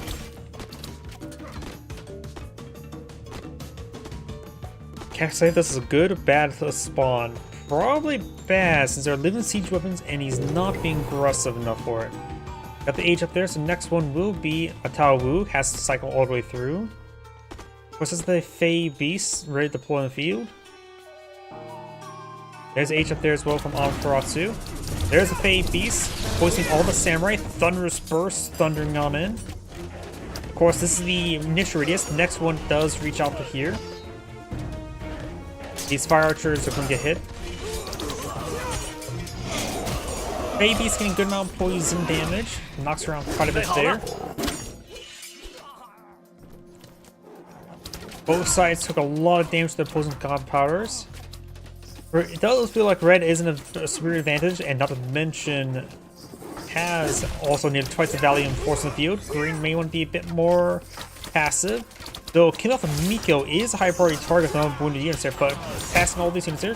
Got the Bao Hui fighting on in, knocking around some units there. Does go down though. Yeah. You're correct, red is definitely doing very well.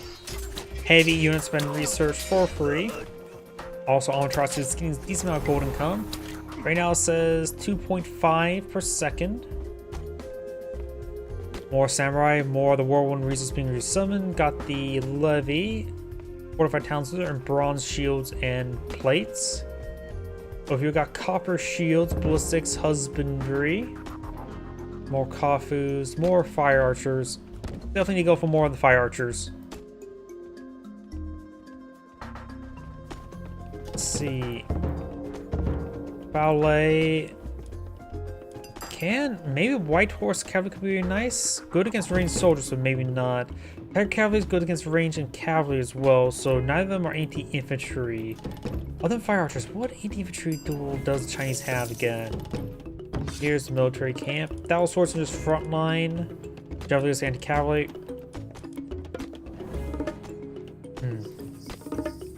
Can't say what composition green should go for. We do have spoils of war. Get pillage.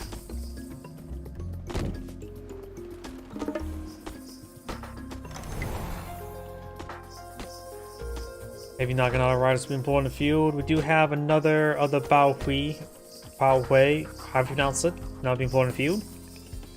An exotic kitty cat. A two-tailed kitty cat. Not if it was Japanese, probably some sort of Nekomata, a split-tailed cat. All the depictions I have for Nekomatas are like split-tailed rather than two-tailed, while their descriptions usually two-tailed. Probably either works. I call it split-tailed because there's like splits at the end, and not necessarily have another whole tail coming from the end of the person. 3 of these guys now being blown in field. Huh. It costs a mix of food and wood. Wait, are all the Chinese myth units like that? No, just this one. Why does it have a mix of food and wood? That's interesting. Rather than a single cost like any other myth unit. Samurai now engaged in the fire archers. Naginata riders coming to flank. Got the cats knocking back these Naginata riders. Fire archers getting hit quite hard. Taking out some of the samurai. More halberdiers being pulled in the field. Naginata riders still a problem. Here comes another cat. Great knockback there. Not much of a green force remaining. Got some force up here. Raju, the dog, knocks back some units there. Two-tailed dog versus two-tailed cat. And the one-tailed weasel.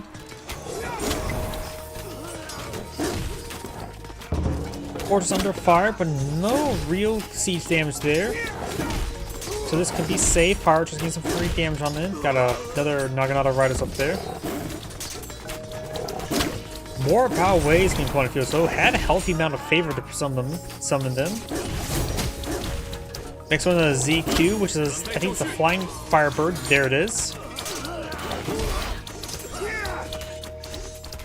Emulating some ground forces, which should be a pretty good myth unit fight against the infantry units, but does get shut down by the Bushis. Large number of Bao Wei's here, but being picked off pretty quickly. Samurai still here in good numbers. 117 military population versus just 11.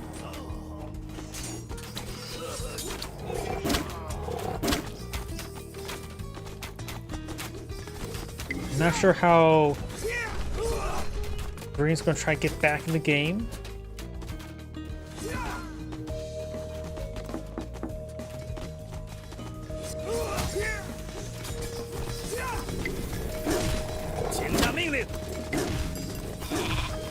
More prosperous seeds. I think he's been going too slow on prosperous seeds.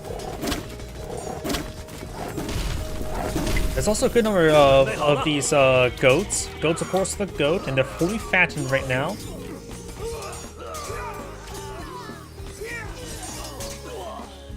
But overall, red is just cleaning up right now.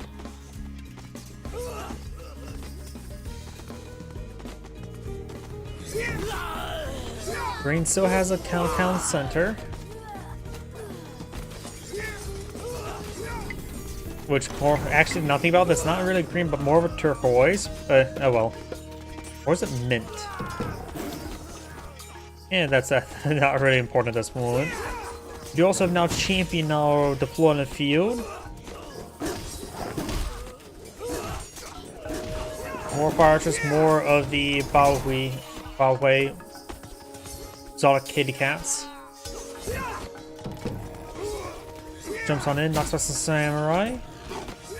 Of course, right now there's coming piecemeal. Got a massive queue of units going. Not a huge queue, just some queue there. Going for some Dao swordsmen. The samurai, of course, are infantry, get plus 2 damage.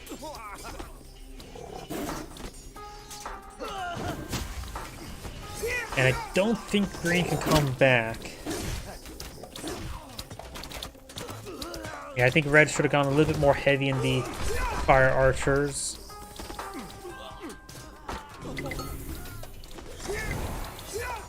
Oh, does get another Zuke.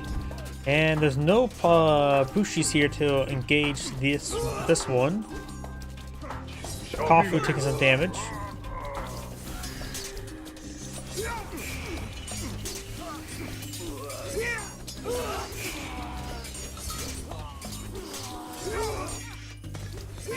Of course, the health regen that's coming out from this is able to negate quite a bit of damage it's providing. Got a good number of fire archers over here now, as well as some Dao swordsmen.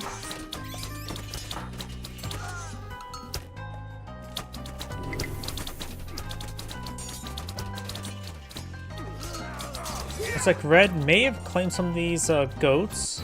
Some of them pretty far away. Do have a ballet there, a fortress, castle. ZQ is flying away, gains a good amount of work done. Fire archers in good enough numbers. But they're starting to get hit.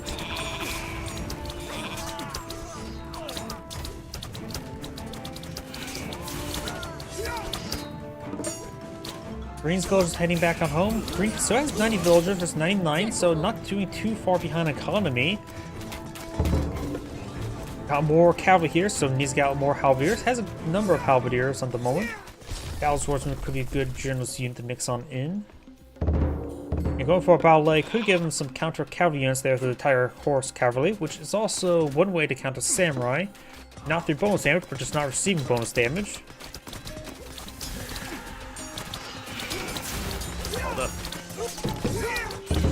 Ballet taking quite a bit of damage now. Fire archers getting a lot of free damage on in, but their DPS is not high, they're anti-infantry.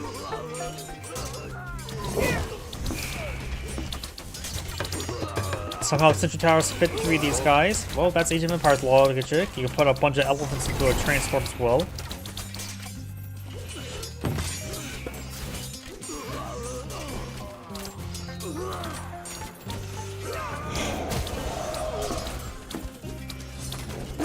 Do now the Age of the Japanese player, Kake Mika Zuchi, which can drop a katana. Terracotta Riders can redeploy on the field.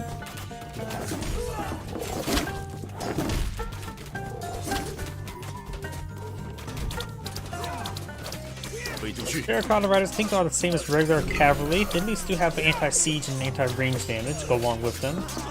But they're not too particularly great at this moment. Maybe a good idea for Armored Crosser to mix in Shinobi to counter the fire archers. They also have good crush damage. Pioneer's not firing away. Oh, there's the katana. Looks like everything's dead there, barring some pioneers who may be immune to the effects of it. ZQ does get shot down.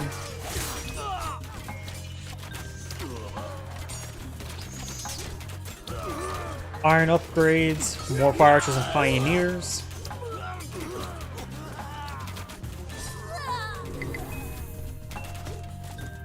Got quite a bit of infrastructure up here as well, so green could go for some more prosper seeds up there.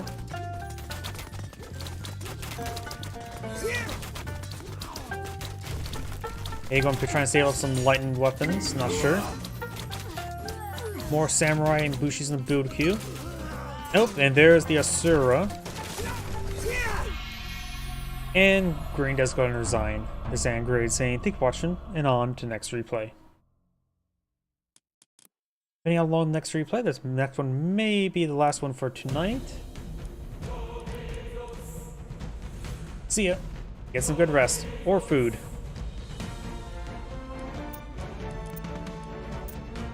Let's see, anything that stands out to me? No, nothing I think stands out. 800. 900. Oh yeah, that's the lowest rating I've ever seen on an ELO, 283. 1,000. Trying to see at least for 1200.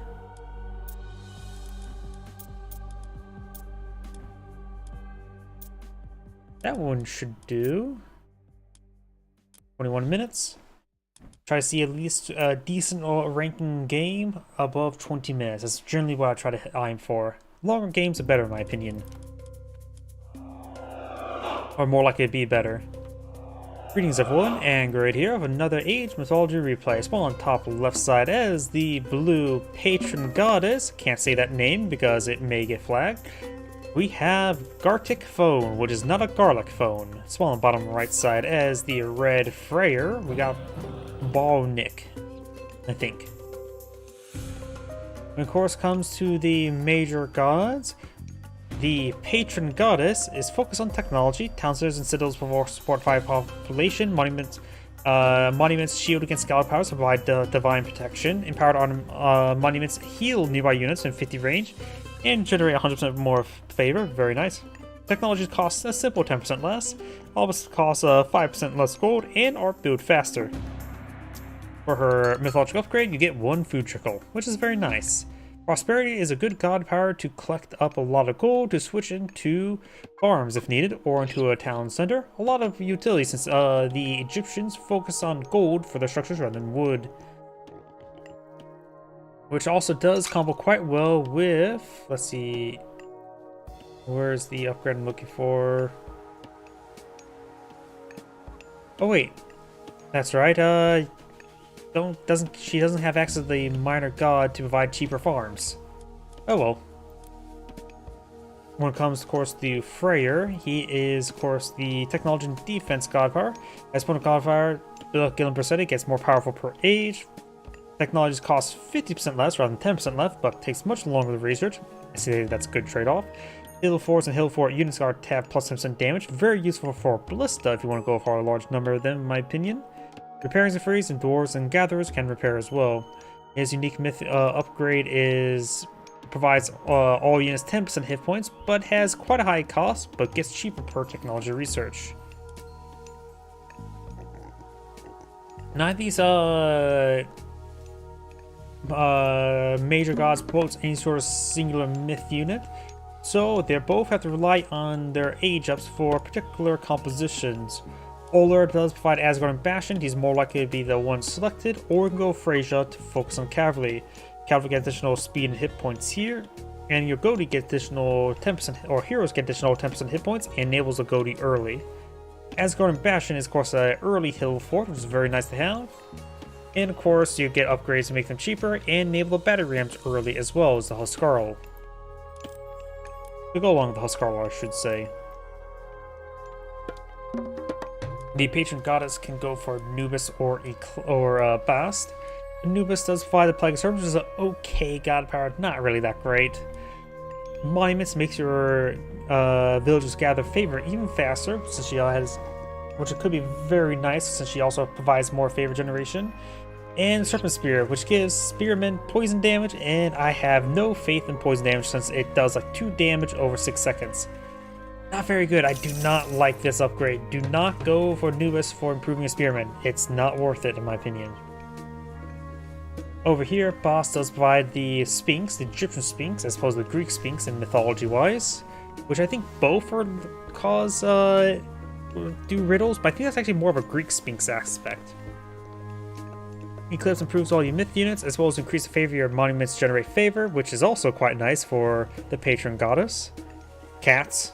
Sacred Cats gives improve your food collection rate by 10%. Farms only 5%, which is very nice. And of course, 2 Sphinx upgrades. So you either got farm collection or collection. I have a bit more bias towards Bast rather than Anubis myself. The patron goddess is going for Bast, and we do have Oler here. So the 2 predictions I had were correct.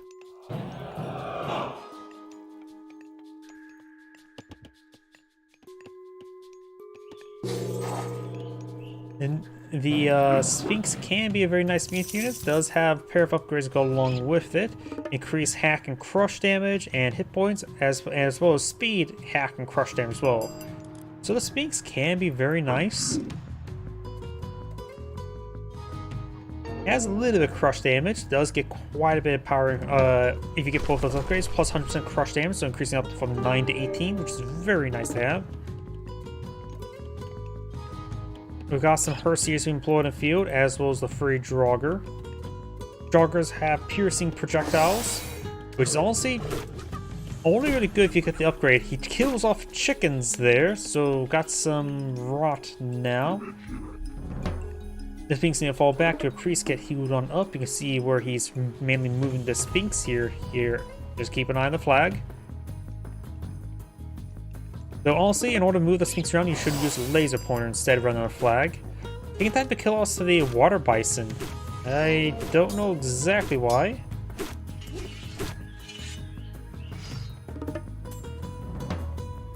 Do have some axemen being employed in the field since the Greek or Norse tend to rely on infantry as well as cavalry. Mostly on infantry. Axemen counter infantry, so they're pretty good. Axe also does counter axes. So throwing axemen is a good way to counter the axemen, while axemen are a good way to counter throwing axemen, while throwing axemen is a good way to counter axemen. And the cycle continues. Throwing axemen, of course, are ranged, while the axemen are not ranged. And generally, you can also skip Pierce armor when fighting against the Norse as well. Very few units in the Norse kit actually has Pierce damage. You got the Goatee, the Draugr, and the various range units, buildings. That's it. So the Egyptian player should skip range armor upgrades. If you're going to skip out, you could still probably go for a bit of what's it called? Copper shields, but probably could skip out bronze, and you should probably skip out on iron shields unless your opponent really goes for a myth unit that has that damage type. Got some throwing axemen being queued on up, very nice. Egyptians can only deploy infantry this age, as well as the slinger for range soldier, which is different than infantry.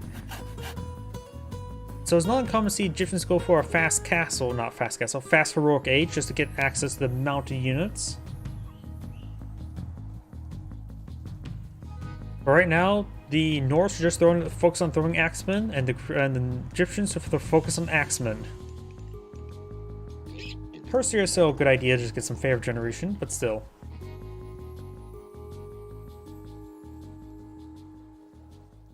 Decided not to deploy the Asgardian Bastion just yet. Oh, looks like the Sphinx is moving around, getting hit by some of these Hersiers.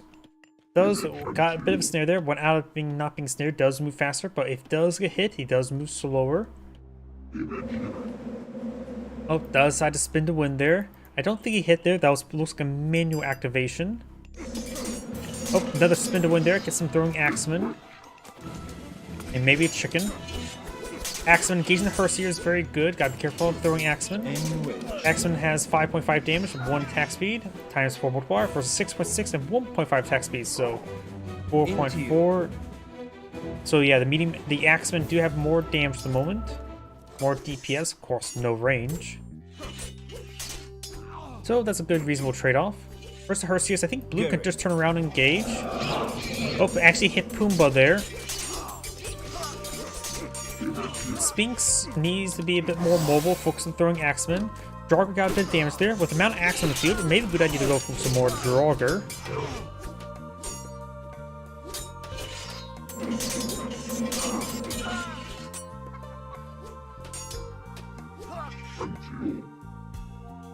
Oh, the Pharaoh is also brought off the line. May want to get some, let the priest do some healing here. This one does not have any healing source. You'll have to get the upgrade to Ager and get some healing around the towns and hill forts.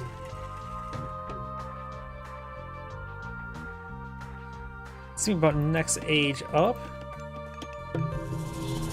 Asgardian Bastion now being summoned. You got Bragi or Ager. Ager's usually the more common one. Tempest is excellent god power. Rock Giants are a pretty good frontline tank. Beast of Renown gets a little bit of food generation and health regeneration. What I think is really good is 9 waves for increased siege damage. It makes Mass Ballista as a viable composition as the Norse. Bragi provides the flame weapon a very good god power as well. And looks like a handful of signatures just to counter throwing axemen. Don't go for too many of them, but a handful of them is a good idea. Don't get me wrong. Oops, that's a wrong button. Other things Bragi does provide is berserk hit points and favor upon death. A pretty some Erdman upgrade, so if he thinks that the patron goddess is going to be eyeing for mounted units there, Swan Array could be a great way to improve his counter units to them. Aiming through speed and health regen can be very nice as well. Age is more common, but Bragi has good reasons to go for him.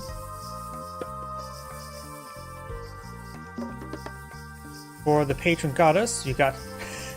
I love how they now I think they in the last patch they added parentheses Hathor. Thanks, Grant. He's one reason why Hathor got renamed to Sobek. It's a long story, but apparently it was the Petros was actually a mistranslation all this time, hence why the upgrade turns to Pet Sobek. It's pretty funny. Good video if you ever want to watch, talking about the original Age of Mythology recap from Giant Grant Games. I think it's a 3-hour, 33 minute, 33 second long video. Very fun. You also get laser crux. Building hit points is very nice. Locust is a good way to do take out farms. Dark Waters improves your camels and caravans for health and health regen. But since he's fighting against Norse, who may not go for cavalry, Camel Riders may not be the good call there. They still get bonus damage versus throwing axemen, which is nice, but maybe not so much. Nephites provides the Ancestor, Scorpion Man, reduce cost of heroes and improve the work rate. Human soldiers get gold upon death, which is very nice there. Give a bit of rebate and improve your priests and pharaoh capability of fighting myth units, which is nice. It's honestly it's probably a 50-50 split of going for each one. Nothing of them extremes are really useful to me. We do have Nephites actually queuing up and almost complete already. Gold rebate, 8 gold rebate will not give you a refund the gold cost in your units. But like I said, it's a rebate. It helps out in the long run. Mid-gold stronghold now being employed in the field. And we do have Ager being selected there. Priest gains some good health regen here. Also gets access to Scorpion Man, 550 health, 30 damage, slow attack speed, so 25 DPS.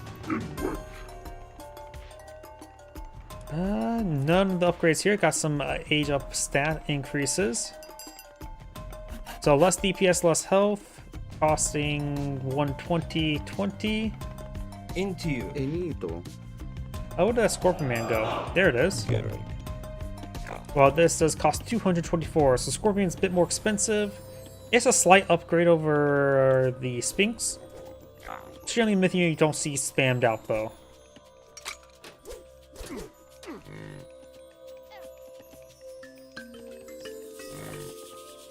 Let's see, what's any real advantage? 3 population, it makes it... Okay, it is a far better population efficiency than the Sphinx. That's its main aspect of the Sphinx. But overall, a little bit lackluster. It does have the poison damage effect here, which is not great. I have no value in poison damage. It is pretty weak. We do now have the, what's called, Feast for now for the health regen and health generation, or food generation.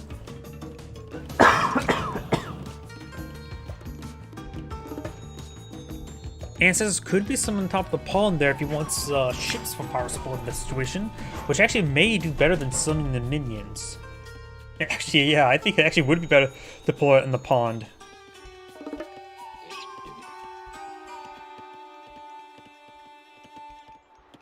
Couple camels push way forward. They do have, it's only plus 25% damage for throwing axemen, which is not great.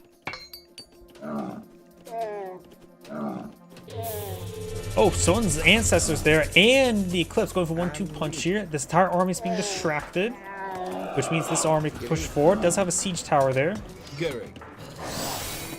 Got watchtowers. Got a rock giant. Renovations. Tempest summoned. Way up here. Looks like it's going to be attacking up here. Galen Bersetti being summoned as well. It is classified as a divine hero, not a myth unit, so will not receive anti-myth unit damage. Nor it does do less damage versus heroes though.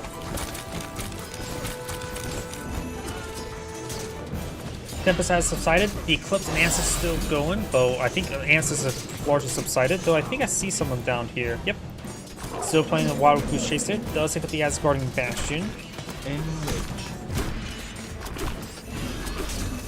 Dylan Bessetti's about to subside.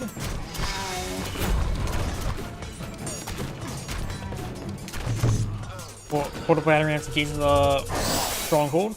Prosperity summon. Not sure that was the first one or second one. 70 favors, just to be second. Nickel Stronghold just go down. Scorpion Man goes down.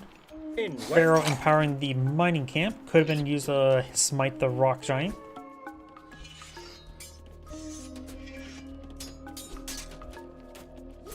A lot of Freyr players tend to go heavy in rock giants, so getting a good number of priests on the field wouldn't be that bad. Nice thing about Nephthys, priests are a counter unit to myth units, but their damage multiplier is actually not too high. They do get divine damage as well, but their damage DPS is actually not great for anti-myth unit. So Nephthys upgrades for them is actually pretty nice.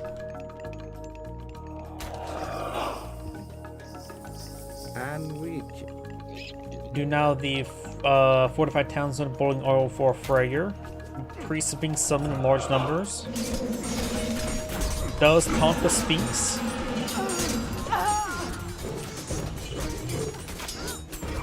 First here is getting hit. Should I go for this hill fort here? Priests have not been targeting down the rock giant. Rock giant is now getting smited. We have copper shields. Bronze shields being upgraded by Freyr, and the rock giant gets stuck there.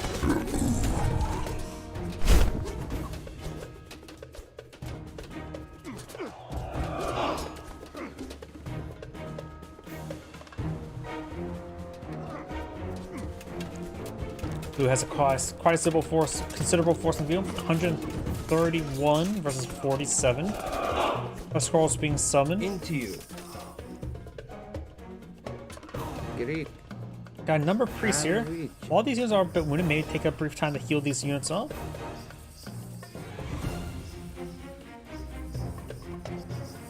Temple here has 2 relics. Griddle Hippolyta. Soldiers have more hit points, which is pretty nice. Ranged soldiers, so only throwing X-Men, so never mind. And Godi. And ranged soldiers have ranged myth units are cheaper, but not in favor. Another resources. But this also includes the ballista. Interesting. Ranged soldiers, so includes the siege weapons. That's a good number of priests for healing. That army will be healed up in no time. Got some old Sarks now being summoned down as well. Got Thoth queued on up. Thoth provides the Phoenix, empower double training fortresses, increase collection rate for villagers, and War Elephant upgrades. Freyr course can either be upgraded to Hell or Vidar. Vidar provides the Inferno, the Fafnir. Human soldiers can increase hit points, bonus damage versus heroes, so they become anti-heroes. Not a bad upgrade. Though priests are not a huge threat to his human soldiers. Does pick off some of these old Sarks and some of these gatherers. Very good pick there. Oops. Let's see what else is there. Berserks get idle bonus damage, death boost from nearby units. More of these guys going down. Got another Tempest being summoned up here. Let's keep focus there, not worry about the age ups. Thoth is being queued on up, which could bring some meteors. His opponent's dropping ice, he will drop fire. Isn't that Ragnarok? fire rains in the sky where the land freezes over. But then again, that just summons a bunch of Heroes of Ragnarok, so that's not going to be available this game because there's no Ragnarok available. Nigel Stronghold under fire. Towns are taking some damage there. Pharaoh's wounded. All-Stars and Huskarls along the flank.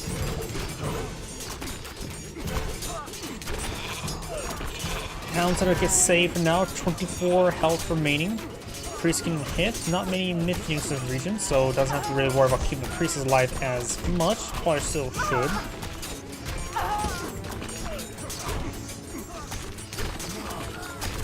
Nigel Stronghold taking some damage there. Quarter Banner Rim does take up the town center.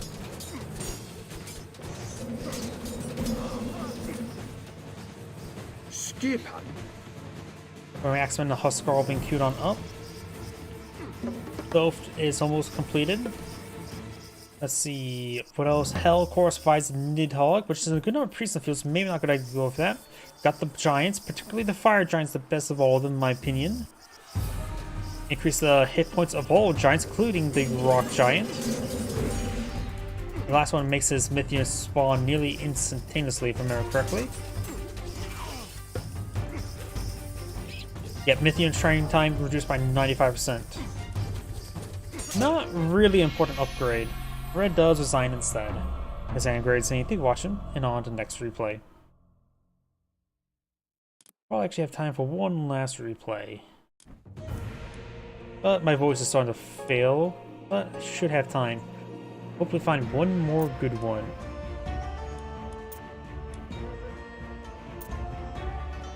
Decently rated, good eye for that one. Oh wait, nope. Invert the time, there we go.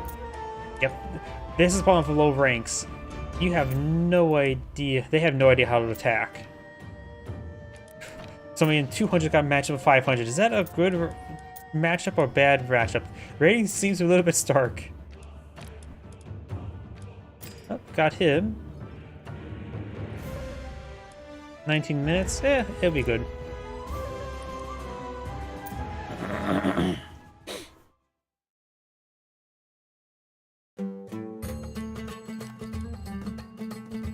Greetings everyone, and great here with another Age Mythology replay. So on our right side as the slightly green Shenong, we got Dagon. So on left side as the red Susanoo, we got Pudum. Sorry, I like the intro music. I'm getting a little bit too entranced with it. When it comes to the major gods, we've got Shenong focused on farming, myth units, healing, particularly the Seeds of Prosperity. Gets a beat, so occasionally get free myth units. On favorite lands, you get health regen. On farms, are available in Archaic Age and built instantly on favorite lands. And the farm upgrades are researched for free and instantly as well in their respective ages. Whereas other myth units got Herbal Medicine, a Age of Empires traditional upgrade. Makes your allows your sages to heal up to multiple targets at once. And Peach of Immortality, make your heroes more hit points and myth units. Susanoo is, of course, focused on myth units and god powers. He gets Bushido experience per myth unit. Invoking god powers makes 25 other god powers 25% cheaper, and the myth unit's special abilities get casted more often. When it comes to his unique upgrade, Crushing Waves makes his myth units faster and get another 1 divine damage. I think that's particularly useful for the Kasune, which you should probably go for Inari Okami for the Kasune increases. Speaking of which, let's go to the minor gods. Inari Okami get the very powerful Swampland upgrade. The somewhat weak myth unit here, Jorogumo. The Wisdom 9 upgrades their Kasune from 3 tails and 9 tails, improving the hit points by 75% and allows their aura to stack twice. Gives your myth units a gold bounty upon attacking, particularly useful for any myth unit play, such as Kasune. And we do have the Shinamo Bannerman, make the cavalry have 10% hit points and bit bonus damage for the cavalry, which is very nice. Mina Katatomi is a pretty nice minor god, but least selected of the 3 minor gods for the for the Japanese. Inari Kokami is the most selected, with the other one, Suzume, I can't remember her name, is probably the second most selected, and this is the least selected. This is actually a pretty nice god power. You get a lot of huntable deer. You get an upgrade to improve the hunt collection rate of that said deer. Range soldiers can increase range and damage, which is very nice to have, and make your ranged soldiers cheaper, as well as siege weapons cheaper. He is actually a pretty good minor god. This guy, the myth unit, I have no idea. Last time I saw him, he got bolted by Zeus immediately.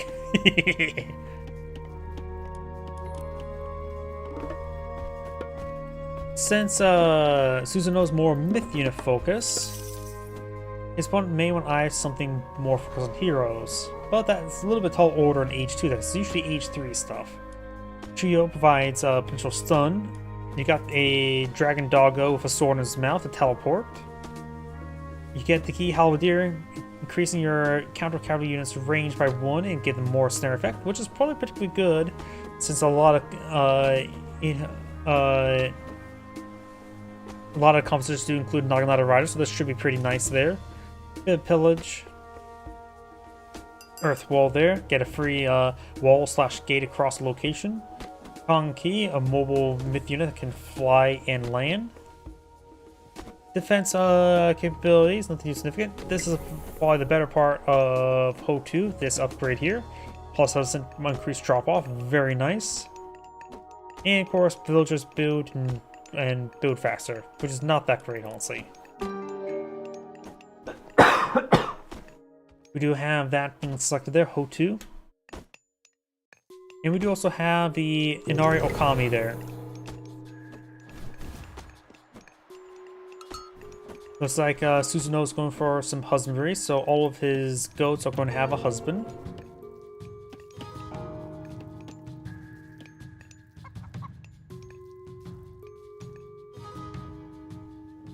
At the Pioneer, I saw the green dot on the map and I thought it was the vulture. The flying doggo, if you will.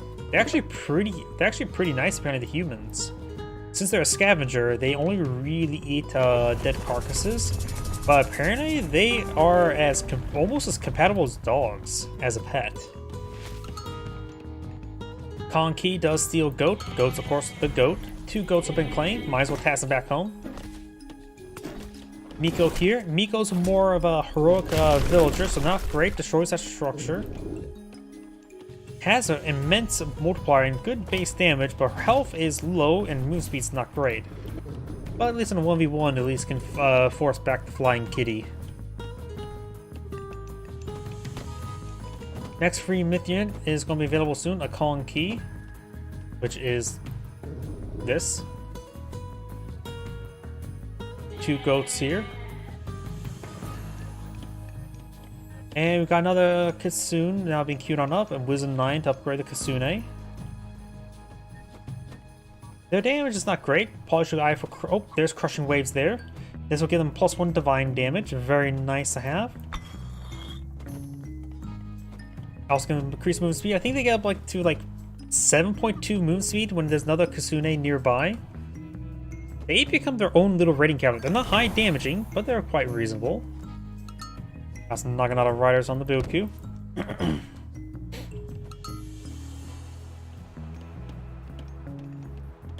Plus, Susanoo does get a Bushido experience when they're on the field,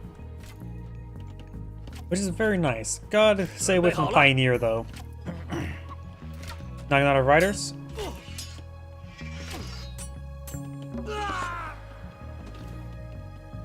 The 9-tailed upgrade is complete. They got more Kitsune here.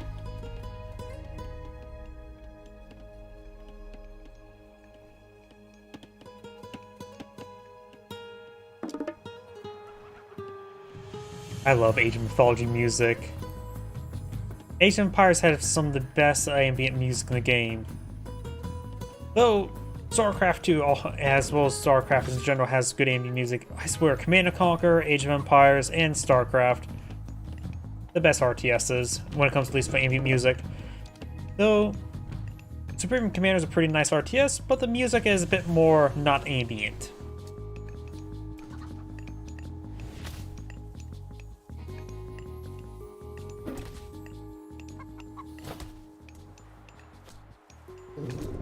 Miko slapping the kitty.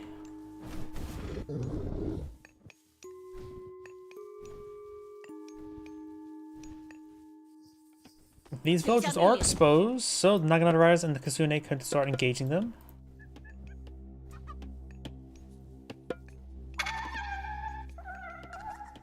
Trying to see what the other ones are. He had a handful of them queued enough. There's... Yep. You can see here with the increased movement speed, they have the 7.3, which so they outrun the Naginata Riders by a severe amount. Skip the horses, just go straight fox. Right now, these guys are doing 9 damage. The Kitsune's DPS is 4.8 plus 7, so less, but has been divine damage and much faster. And also a bit more tanky with the Nine-Tail upgrade as well at 195 health. And their cost is actually pretty cheap as well. They are 1 population, 8 favor, 25 food. 25 food. Those walls were not complete. These walls are gates, so they exist. Those surround the Kafu.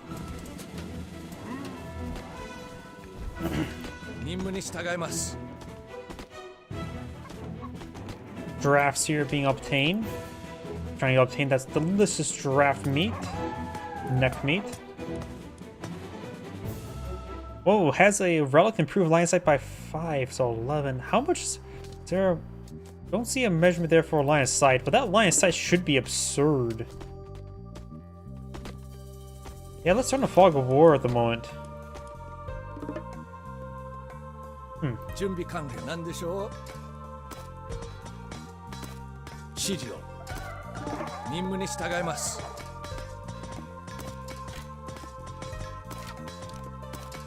doesn't seem too great.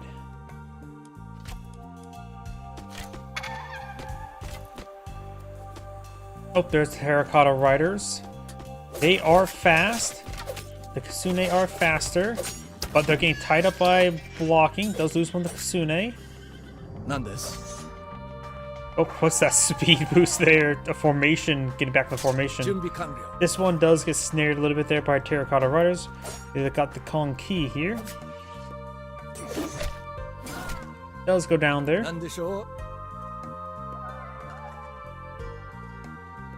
You have the Roshu there, get access to the Baoi and the Pixie.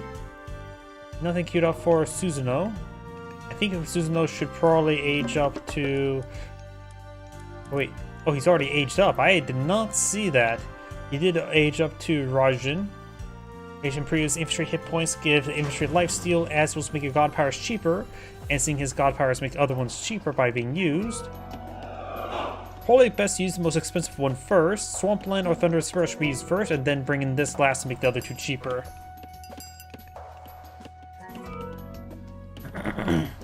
Though both these god powers don't really synergize each other. One does knock around and does damage to an area, the other one instantly kills certain human soldiers. So they're not really ones you want to mix together. Terracotta Riders down to 1 health. Got some Halberdiers, got Bao Hui now being employed in the field. Red sort of lacking a bit of a military force here. Does have his free Raju here, but it's going to get overwhelmed. I think it's a good time for Thunderous Burst. Not enough targets there for the Swamplands, I think. Over the Fire Archers back there. Does go the Swamplands. Got a couple of Raju here. It's got a very healthy number of Raju.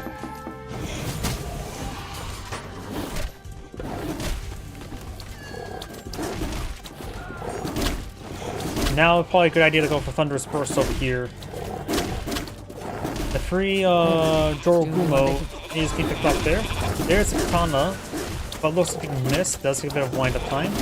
Green has a good number of villagers here trying to see what this town center looks like. That Yumi Archers and Naginata Riders firing between Blanquino, as well as Daimyo and a couple of Raju.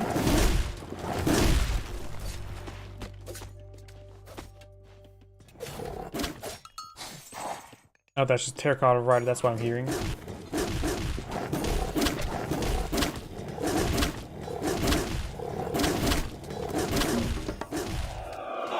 난다. Miko got deployed in the field. Miko's more close to heroic villagers. Their health is very low.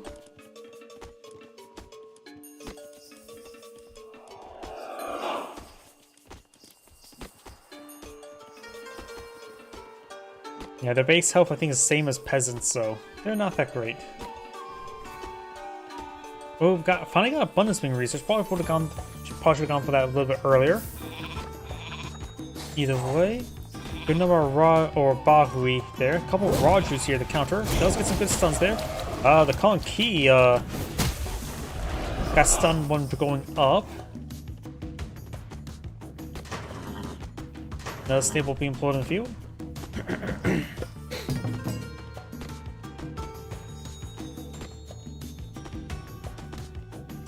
Gilded shields now being researched, increasing Dallas Swordsman's Pierce armor. Subsex of Fey Beast is not used Prosperous Seeds at all. Really should be eyeing to use that more often in my opinion. More of the Yumi archers being employed in the field is more Naginata Riders. Heavy is still a bit far away. Another Katana Slash there.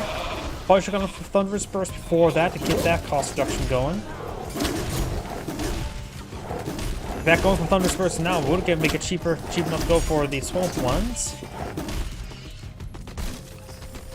On this, the outer radius doesn't get shown till the next cast.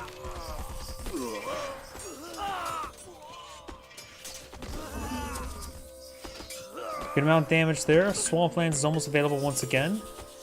Halberdiers being engaged by Naginata Riders, which should be the opposite way around. Villagers backing on off. Next free Mythian is Quinn Wong, the Ward of Dragon. Daimyo does go down there. Miko gains a frontline healing.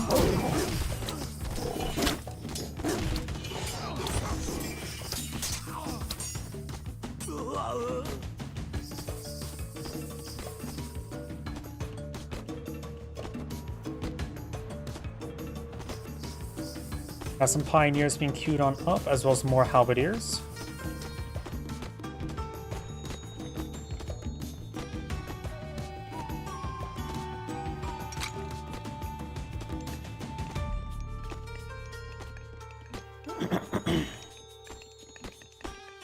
We do now have Divine Judgment queued on up. There's a Kolong,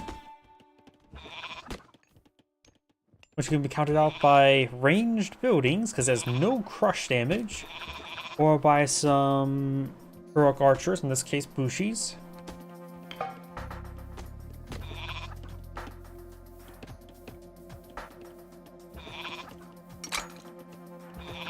Divine Judgment being queued on up, give his infantry units 1 melee divine damage, as well as a bit of bonus damage for myth units.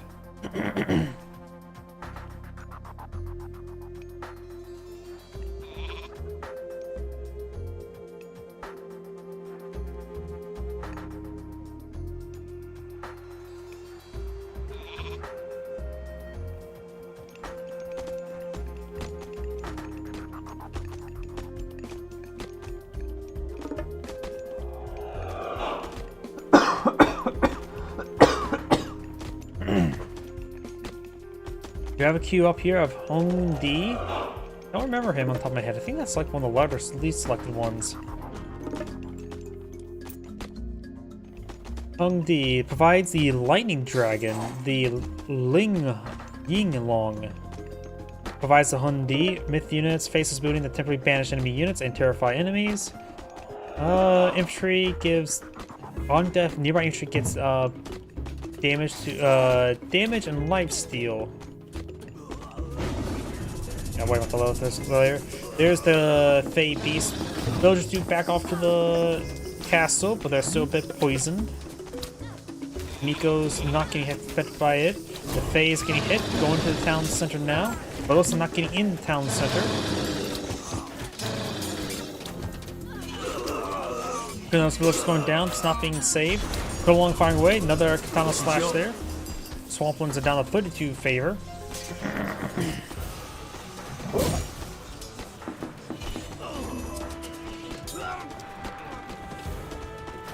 Bushi's firing away against Quinn Long, does good damage there.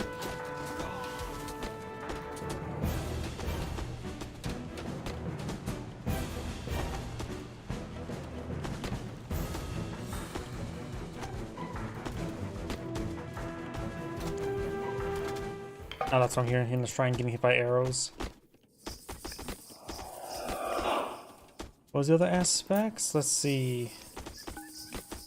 This improves village hit points by 10%, human soldiers hit points by 10%, and a hacked armor by 10%. Decrease the cost of military camps and their units, so cheaper dowel swordsmen, halberdiers, and javeliers. And more banishment stuff. In comparison, Susanoo could go for... Yep. Fight. Got some white tiger cavalry there. Got Swampland summon, particularly useful against these cavalry units. Looks like largely got off the Swamplands. Did get grabbed through the castle there. Raju getting hit by the pioneers. Along gets shot down.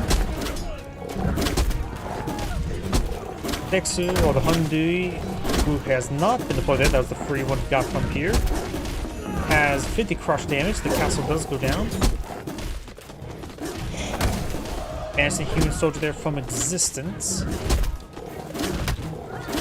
Villagers need to get inside the council now. A couple of Nikos queued on up.